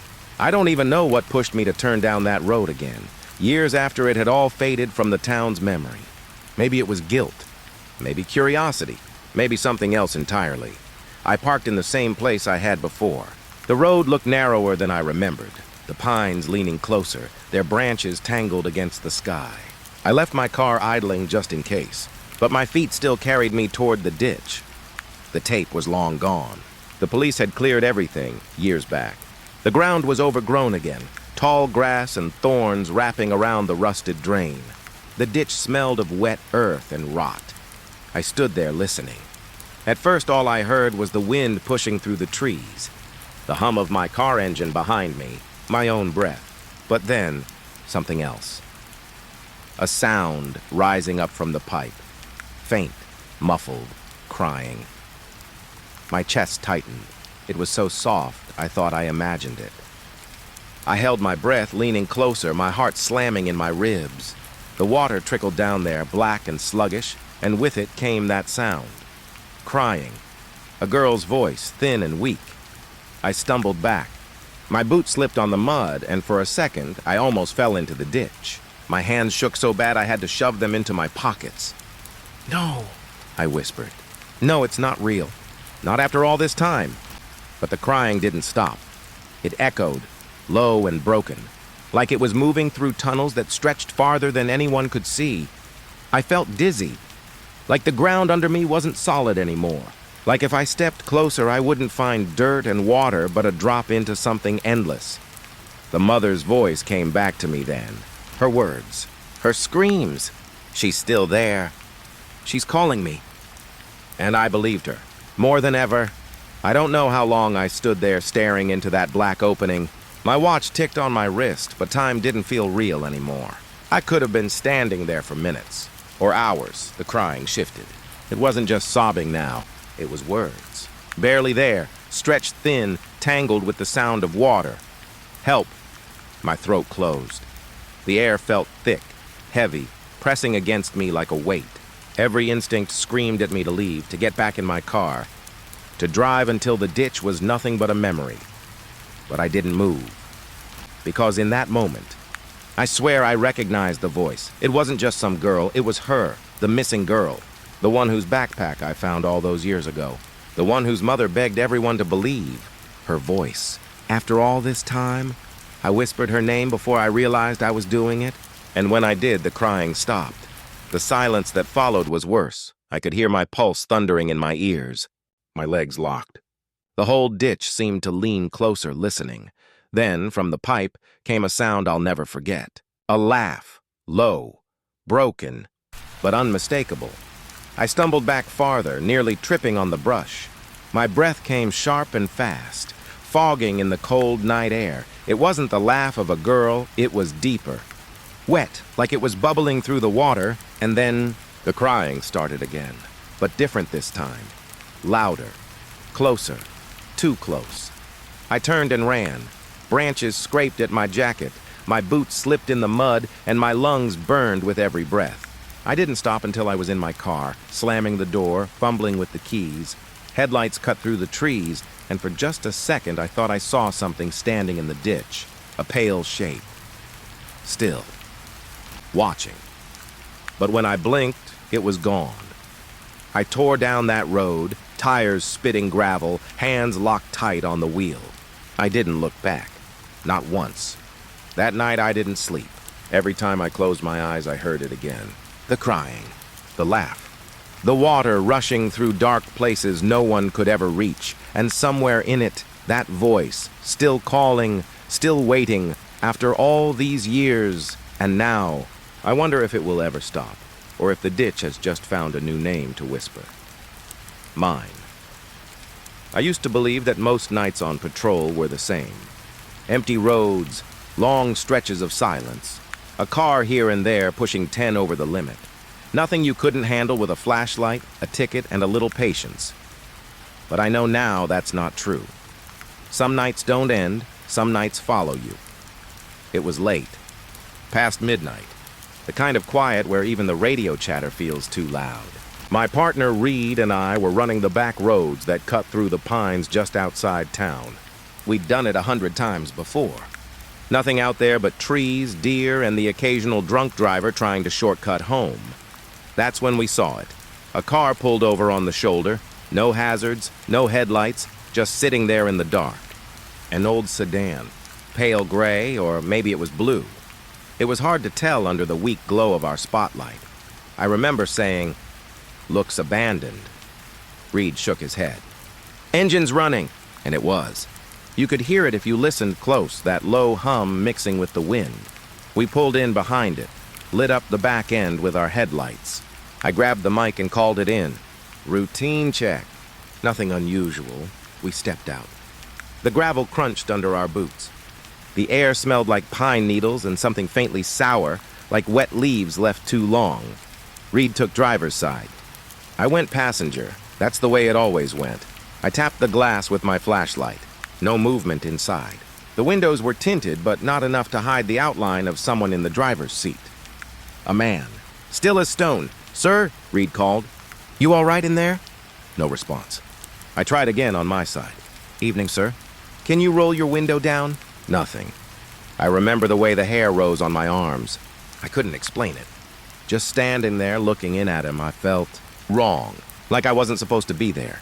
Like the night had shifted and we'd stepped into something we couldn't step back out of. Reed glanced at me and I knew he felt it too. He reached for the door handle. It opened. The man didn't move. Reed leaned in. "Sir, I'm gonna need you to—" And then we heard it. A sound, faint at first, coming from inside the car. Not from the man, from deeper. It was like static, but wet somehow. Like radio fuzz mixed with water rushing through a pipe. It grew louder the closer Reed leaned in. "Do you hear that?" he asked me. I nodded, though I wished I hadn't. The man still wasn't moving. His face was tilted forward, shadow covering most of it, but I could see his mouth. It was open, too wide. The sound was coming from him. I froze. My body screamed at me to back away, but my legs wouldn't listen. Reed reached a hand out, maybe to shake him, maybe to push him back. And that's when the radio on my belt crackled to life. But it wasn't dispatch. It was the same sound. That wet static spilling through the speaker like it had crawled across the airwaves. I ripped it off my belt, shouting into it, but there was nothing. Just that noise, louder and louder, filling the car, filling the night. Reed stumbled back from the open door, swearing under his breath. The man inside finally moved, slowly, his head turning toward us like his neck was rusted metal. I'll never forget his eyes. They weren't blank or dead. They were aware, and they were looking right through me. "Call it in," Reed said. But when I grabbed the mic, the line was gone, just static. The man in the car whispered something then. His lips barely moved, but the words slid out under the sound. I couldn't make them out. Not all of them. Just fragments. "Behind you. Don't stop." Already inside. I felt the blood drain from my face. Reed reached for his cuffs, like we could somehow treat this like any other stop, like the rules still applied. But before he could touch him, the man smiled and the radio screamed. It wasn't static anymore. It was voices. Dozens of them. Men, women, children, all tangled together, crying, shouting, gasping. The noise slammed into us so hard I dropped the mic, and then the headlights went out. We were swallowed by black. I fumbled for my flashlight, hands shaking so bad I could barely hit the switch. The beam cut across the car, across the man's face, but he wasn't there anymore. The seat was empty. Reed's light flared on too, but there was nothing. No driver. Just the hum of the idling engine and the stink of wet earth drifting up from the ditch. The voices on the radio kept going, softer now, fading into the same wet static. And then, silence. I called it in again, but dispatch never answered. Just static. Always static. That was the last time anyone heard from us. That's what the report says anyway. But I'm still here. And Reed is too. At least, pieces of us are. Some nights, if you drive that road with your windows down, you'll catch it. The sound of two voices on a dead frequency, still calling, still trying to get out. I wasn't there the night they pulled that car over. By the time I joined the department, the case had already become more of a warning than a story. A reminder that sometimes the road doesn't give people back. But the dash cam survived. For years, it sat in evidence, logged and shelved, the way cold cases always are. Some officers swore it was broken, that the footage was corrupted, but I didn't believe them until I saw it myself. I still wish I hadn't. The video starts like any other stop. You see the cruiser pull in behind the sedan, lights washing the trees in red and blue. It's eerie, how quiet the footage feels, even though you can hear the engine humming faintly through the mic. The road looks dead. The kind of dead that makes you realize how far you are from anyone who could help if things went wrong. The two officers step out. Reed on the driver's side, Mason on the passenger. I'd seen pictures of them before, but here they looked younger somehow. Nervous but calm. Like they had no idea they were about to vanish. For the first few minutes, it's routine. They approach. shine their flashlights, lean in toward the windows. The driver doesn't respond. His head tilted forward, still as stone. Then you hear it. The audio crackles, faint at first. That sound everyone talks about. Static but thick, like water filling your ears. It bleeds into the night like it doesn't belong to the car or the radio, but to the air itself. Mason jerks back, his light wobbling. He looks at Reed, says something you can't make out. The static rises, swallowing their voices, and then the headlights cut out. The dash cam goes black for less than a second. But when the light flickers back, Reed isn't where he was before. He's standing in the road, not at the driver's side anymore, not even near the car. Just standing there, turned toward the tree line. The camera angle barely catches him. Just the edge of his shoulder. The way his head tilts like he's listening to something deep in the forest. Mason is shouting now, his flashlight beam slicing through the dark, but Reed doesn't move, doesn't turn. The sound grows louder on the tape, no longer just static. Voices, whispering, layered, impossible to separate. Some are frantic, pleading, others calm. A few sound like children. They rise and fall together, weaving into something that feels less like sound and more like a pressure against your chest. Mason yells again, louder, but Reed just takes a step forward. Then another. The camera follows him for a moment before the angle loses him in the trees. His flashlight beam vanishes behind the trunks, swallowed by the dark. And then Mason runs after him. That's where the tape should have ended, but it didn't. The cruiser sits there in silence, engines still idling, lights still strobing against the branches. For over 10 minutes, nothing moves. Nothing comes back. Then the sound changes. The static fades, replaced by something else. A wet, dragging noise like fabric pulled through mud. The microphone hisses, but under it, you hear something faint. A laugh. Not sharp. Not loud. Low. Drawn out. It crawls out of the speakers, heavy enough to make my stomach twist. And then, footsteps, but not coming back from the trees, from behind the cruiser. The camera doesn't show anything. Just the empty road, but you can hear it. The slow crunch of boots on gravel, closer, then, stopping just out of frame, the mic picks up one last thing before the tape cuts to static, a voice, not Reed, not Mason. Someone else, calm, flat, like it wasn't speaking to anyone in particular. It said, "You shouldn't watch this." And then the feed died. I shut the monitor off right there, my hand shaking so hard I could barely hit the switch. I'd been warned. The older officers told me never to play the dash cam, that it had a way of staying with you, of finding you when the night was too quiet. I didn't believe them. But now, when I drive that same stretch of road, I feel it. The pull. Sometimes I catch myself looking at the trees the way Reed did. Head tilted, ears straining, like I'm waiting for something to call me inside. And on those nights, I wonder if the dash cam really recorded what happened, or if it just showed us what it wanted us to see.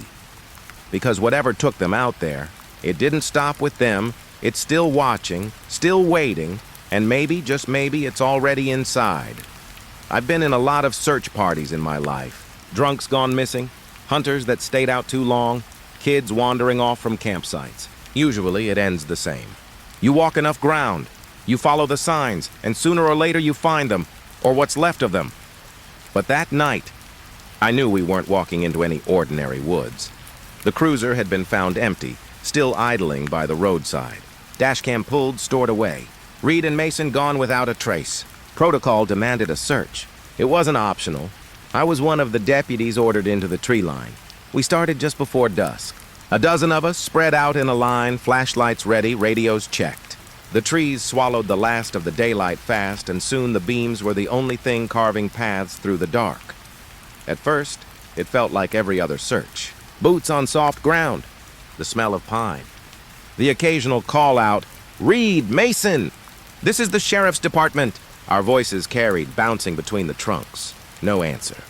The deeper we went, the stranger it felt. You ever notice how some woods feel older than others? Not just by the size of the trees, but by the air itself? That's how it was in there. Like the place remembered things we weren't supposed to know.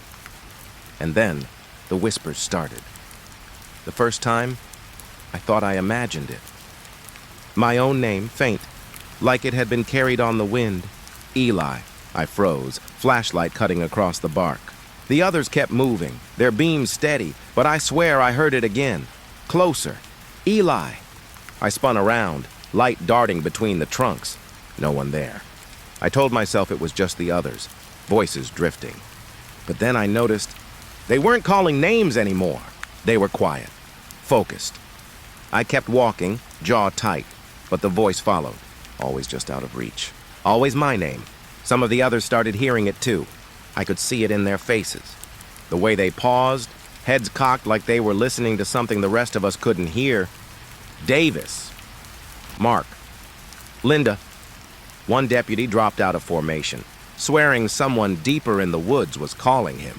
We shouted for him to stop, but he didn't. His beam slipped away, swallowed whole. We never saw him again. After that, no one wanted to say a word.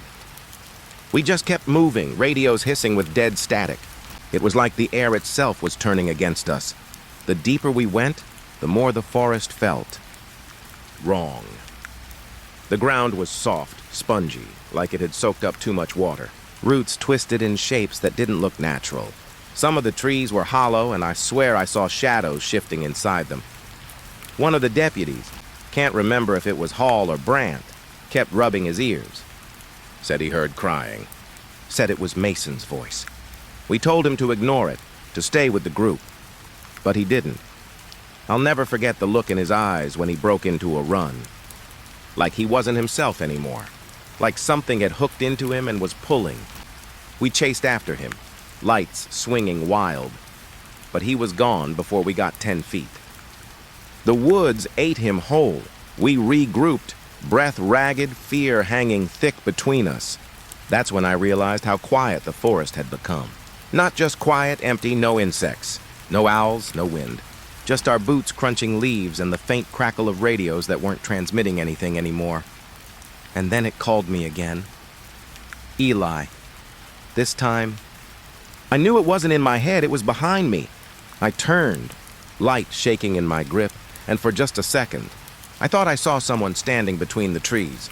Not Reed, not Mason, me. It was me, the face half lit, tilted just enough that I couldn't see the eyes. But I knew it. My shoulders, my stance, my outline, and then it was gone. I didn't tell the others. How could I? What would I even say? That I saw myself in the woods? That the trees were spitting out copies of us like bait? The line started to break down after that. Some deputies swore they saw Reed wandering just ahead, flashlight bobbing. Others said they heard Mason's voice begging for help. A few admitted hearing family members calling their names, even though they were miles from home. Every time someone peeled away from the group, we lost them. I kept my eyes forward, kept moving, though every step felt heavier. Like the forest didn't want to let us go. We walked for hours, though it felt longer. The deeper we went, the less our flashlights seemed to matter. The dark thickened, pressing close, until it felt like the beams barely cut a few feet ahead. At some point, Sheriff Wallace called it, ordered us back, said it wasn't worth losing more people, but the woods didn't like that decision. As soon as we turned around, the whispers grew louder. My name, over and over, overlapping until it sounded like 100 mouths pressed against my ear. Eli, Eli, Eli. I bit down hard, kept moving, one step after another, and then the trees shifted. I swear they did. One moment the path was clear, the next it wasn't. Trunks where there hadn't been any before. Branches curling low, blocking the way. The forest rearranging itself like it didn't want to let us leave. The others started to panic, shouting, pushing forward. The line broke completely. That's when the lights went out. Not just the flashlights, everything. Dark, so complete it felt alive. Pressing against my eyes, filling my lungs. In that dark, the voices weren't whispers anymore. They were right there, breathing, laughing, saying my name in every tone you can imagine, pleading, mocking, singing it like a lullaby. I don't remember how long I stood there. Could have been seconds, could have been hours, and then light. Just like that, my flashlight flickered back on. I was alone. The others were gone. No radios, no voices. Just me, standing in the middle of a forest that had swallowed nearly half the search team without a sound. I stumbled my way back, half running, half blind. Branches scraped at me, roots grabbed my ankles, but somehow I broke through. When I finally hit the road again, my knees gave out. The cruiser lights were still flashing, washing the asphalt in red and blue, but no one was there. Half the deputies never came back.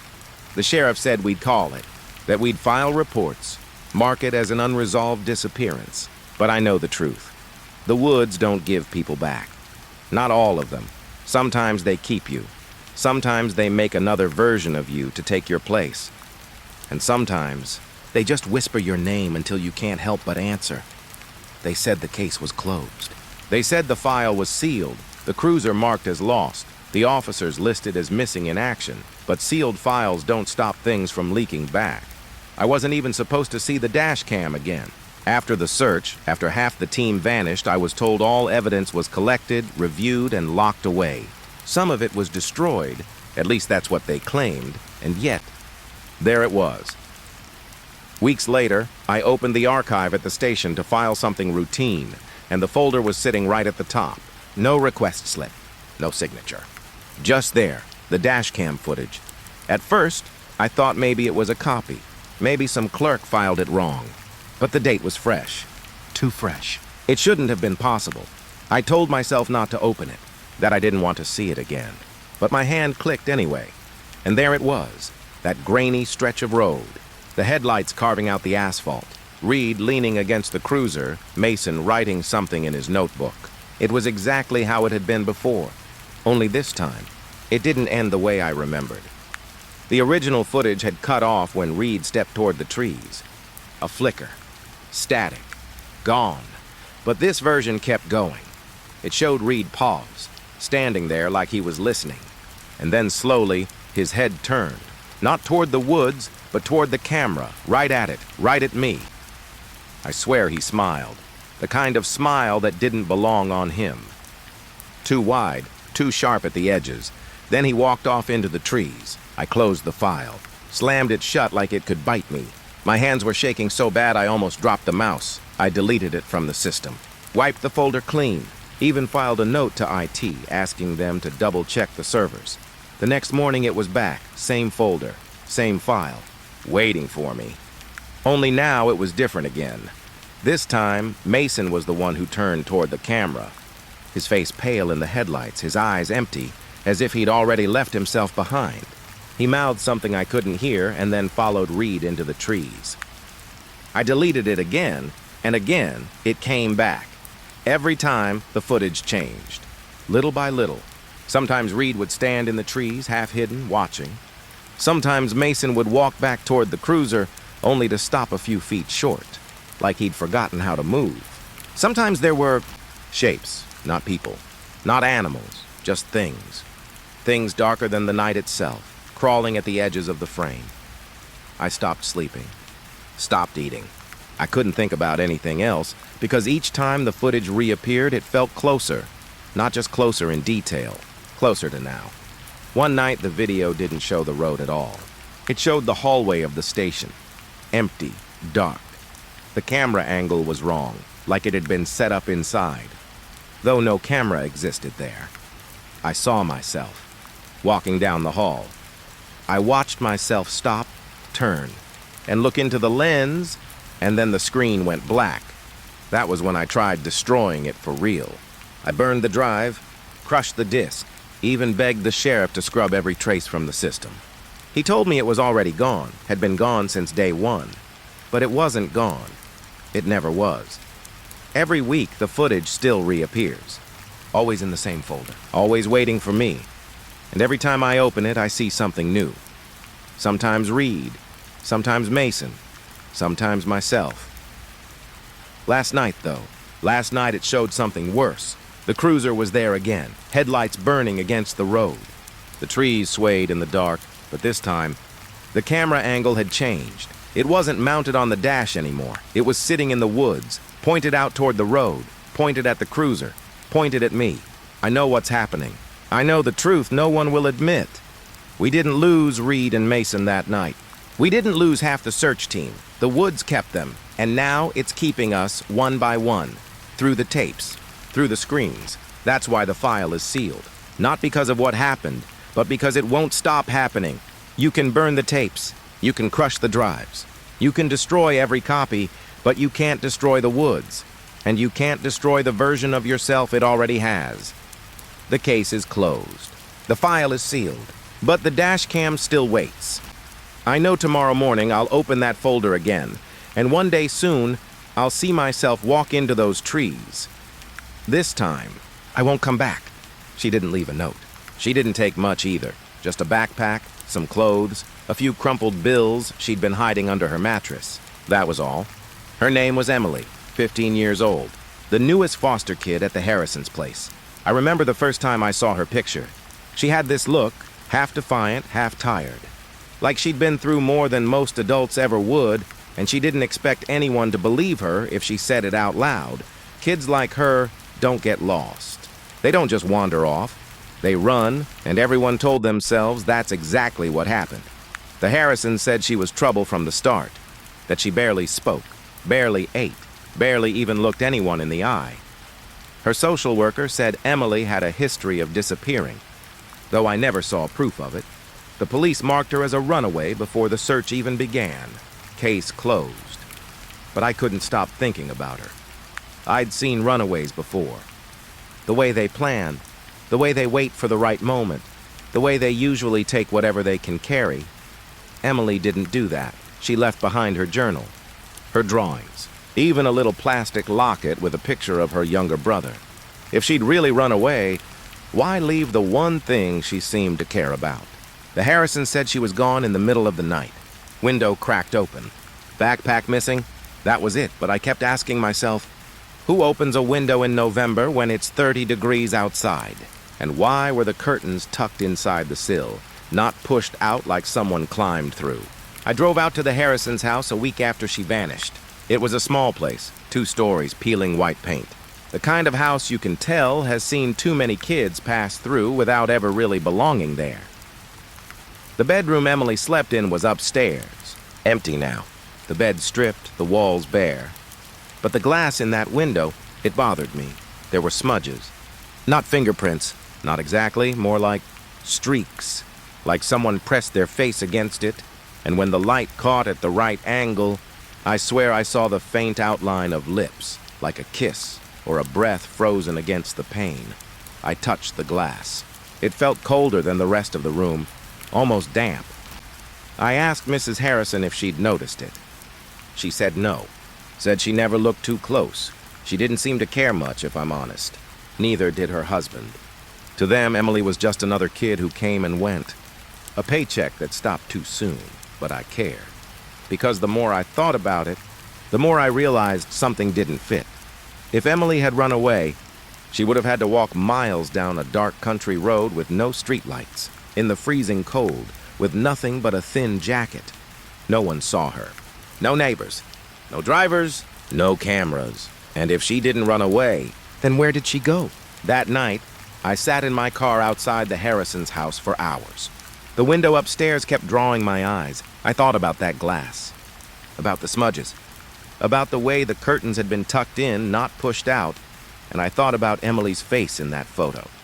Not defiant, not tired, but almost afraid, like she'd seen something no one else could. I couldn't sleep. Every time I closed my eyes, I pictured her standing at that window, pressed against the glass, staring out at something in the dark, or worse, staring at something, staring back. The official report says Emily Harris ran away from her foster home on a cold November night. But when I think about that room, that window, that glass, I can't shake the feeling she never left at all. Not the way we think. And sometimes, when I'm driving past that house at night, I still glance up at that second-story window. I know it's empty. I know she's gone, but every once in a while, I swear I see the faintest shape behind the glass. Watching. Waiting. Like Emily never made it past that room. Like she's still there. People forget fast. That's what I've learned in this line of work. A missing kid makes the news. Her face gets plastered across posters, shared in the feed for a week or two. Then the world moves on, but Emily, she lingered. Not because of the police reports or the searches or even her foster parents. None of that. It was the neighbors. They were the first ones who refused to let her go. It started small. A woman across the street swore she saw Emily's face in the window of the old Parker house, 3 doors down from the Harrisons. At first, nobody listened. The Parker place had been abandoned for years. Roof caving in, windows boarded, grass up to your knees, but then another neighbor said the same thing. And another, all of them described the same thing. A pale face, framed by long dark hair, staring out from the second-story window of a house that no one had lived in for over a decade. They didn't say it looked like Emily. They said it was her. I tried to reason with myself. People see what they want to see. A missing girl haunts the mind, and suddenly every shadow looks like her. Every window, every reflection, but still. I went to that house. The Parker place was worse up close. The front steps sagged under my weight, the porch covered in mold. The front door was locked, but the side door gave after a hard push, opening into air so stale it smelled like rot. The inside was gutted. Old wallpaper peeling, water damage on the ceilings, floors warped and soft underfoot. It wasn't a place anyone could live. But when I stood at the bottom of the stairs and looked up, I felt it. The second-story window, the one they said she appeared in, it was straight ahead at the top, and I swear I felt eyes on me from there. I forced myself to climb. Every step groaned like it might give out. The banister shook when I touched it. At the top, the hallway stretched left and right. The door to the room with that window stood wide open. I walked in, empty. Just 4 walls, a sagging floor, and a window so dirty I could barely see through it. I went closer. My hand shook a little as I touched the glass. There were streaks, not from rain, not from age. They looked fresh, like someone's hand had pressed against the inside. The outline of fingers dragged downward. I froze there, staring, my breath fogging the glass. And then, for the faintest second, just a trick of light. I told myself I thought I saw another fogging, right beside mine, like someone else was breathing against the pane. I stepped back fast, my chest tight. The room was empty. I knew it was empty, but I couldn't shake it. The neighbors weren't lying. Something, or someone, had been standing at that window. I left quick after that. But not before glancing one last time from the street, and from that angle, that second-story window looked different. Darker, as if someone was standing just inside, hidden in the shadow. The sightings kept coming after that. Kids walking home from school said they saw her face up there. A delivery driver swore he caught her watching him when he dropped off a package across the street. One old man said he saw her hand press against the glass, like she wanted out. But the strangest part, it always happened after dark, never in the day. Like she only came to the window when the sun was gone. The police brushed it off, said people were seeing things, said it was just the neighborhood's way of keeping the story alive. But me, I started driving by at night. I'd park down the street, cut my engine, and just watch, sometimes nothing. Just that dark, broken house, but other times I'd swear I caught movement, a flicker behind the glass, and once I saw it clear, a face, pale, thin, eyes wide and dark. Emily. I know what I saw. She didn't move, didn't wave, didn't blink, just stared. I wanted to get out of the car, but I couldn't. Something in me froze, because deep down I knew if I went back into that house, I wouldn't come out. The Harrisons moved away not long after. Couldn't stand the whispers, the rumors, the constant reminders. But the sightings didn't stop. Even now, people still talk about the girl who ran away but never really left, about the face in the Parker house window. Some say it's Emily, waiting to be found. Others say it's not her at all, that whatever took her just wears her face now. And every time I drive past that house, I feel that same chill crawl up my neck. Because no matter how many times I tell myself it's just glass, just shadows, just tricks of the mind, I know the truth. She's still there, and she's watching. I was there the night they finally broke into the Parker house. The calls from neighbors had become too frequent, too specific. Too many people were saying the same thing. That face in the upstairs window, pale and waiting. Even the department couldn't ignore it anymore. They sent a pair of officers. I rode along not because I was ordered to, but because I couldn't stop myself. The house looked worse than before. The boards across the windows rattled in the wind, and the porch sagged deeper, like the whole place was slowly sinking. We didn't even knock. The officers went straight for the front door, pried it open, and the smell that rolled out hit us all at once. It wasn't death, not exactly, but it was close.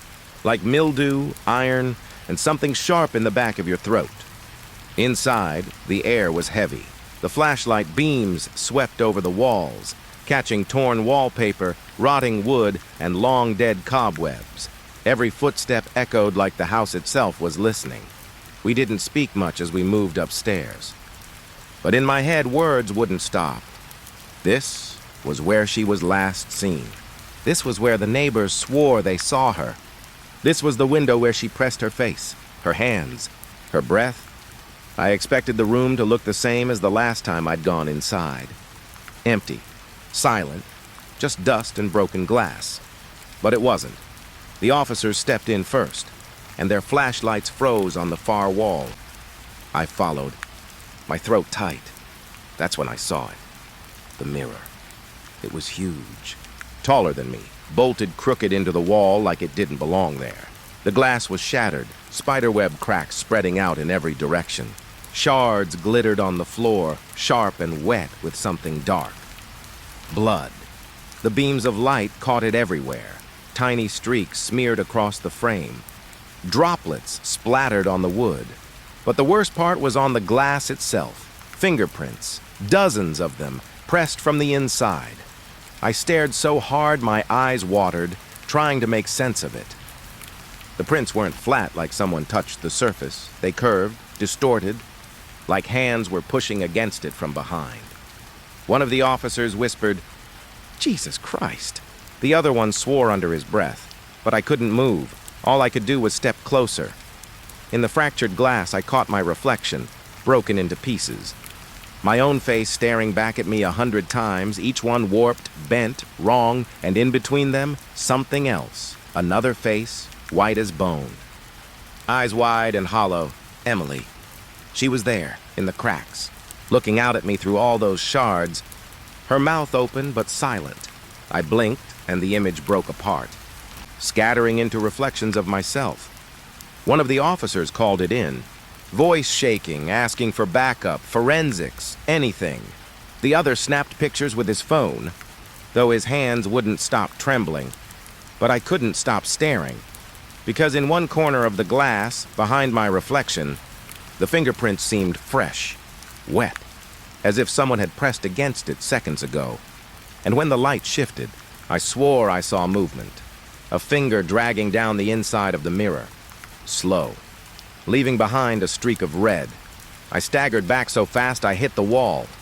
The officers didn't see it, or maybe they refused to. One of them finally grabbed my arm, pulled me toward the door, said we'd seen enough, said this wasn't safe. We left the house in silence, the boards creaking behind us, the smell of iron still clinging to our clothes. Outside, the night air felt thin, almost fake, like stepping out of a dream you couldn't wake from. They taped off the place, filed their reports, locked it down. But here's the thing that never left me. The mirror wasn't supposed to be there. That house had been empty for over 10 years. No furniture, no power, no signs of anyone squatting. So where did it come from? And how did her fingerprints end up inside the glass? I told myself I imagined her face. That stress, fear, guilt.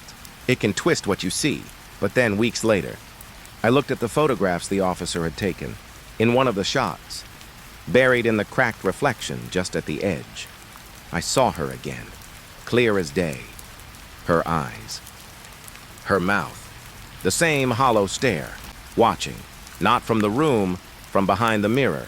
And the longer I looked at that picture, the more I realized something that still keeps me awake at night. She wasn't reaching out to escape. She was reaching out to pull someone in.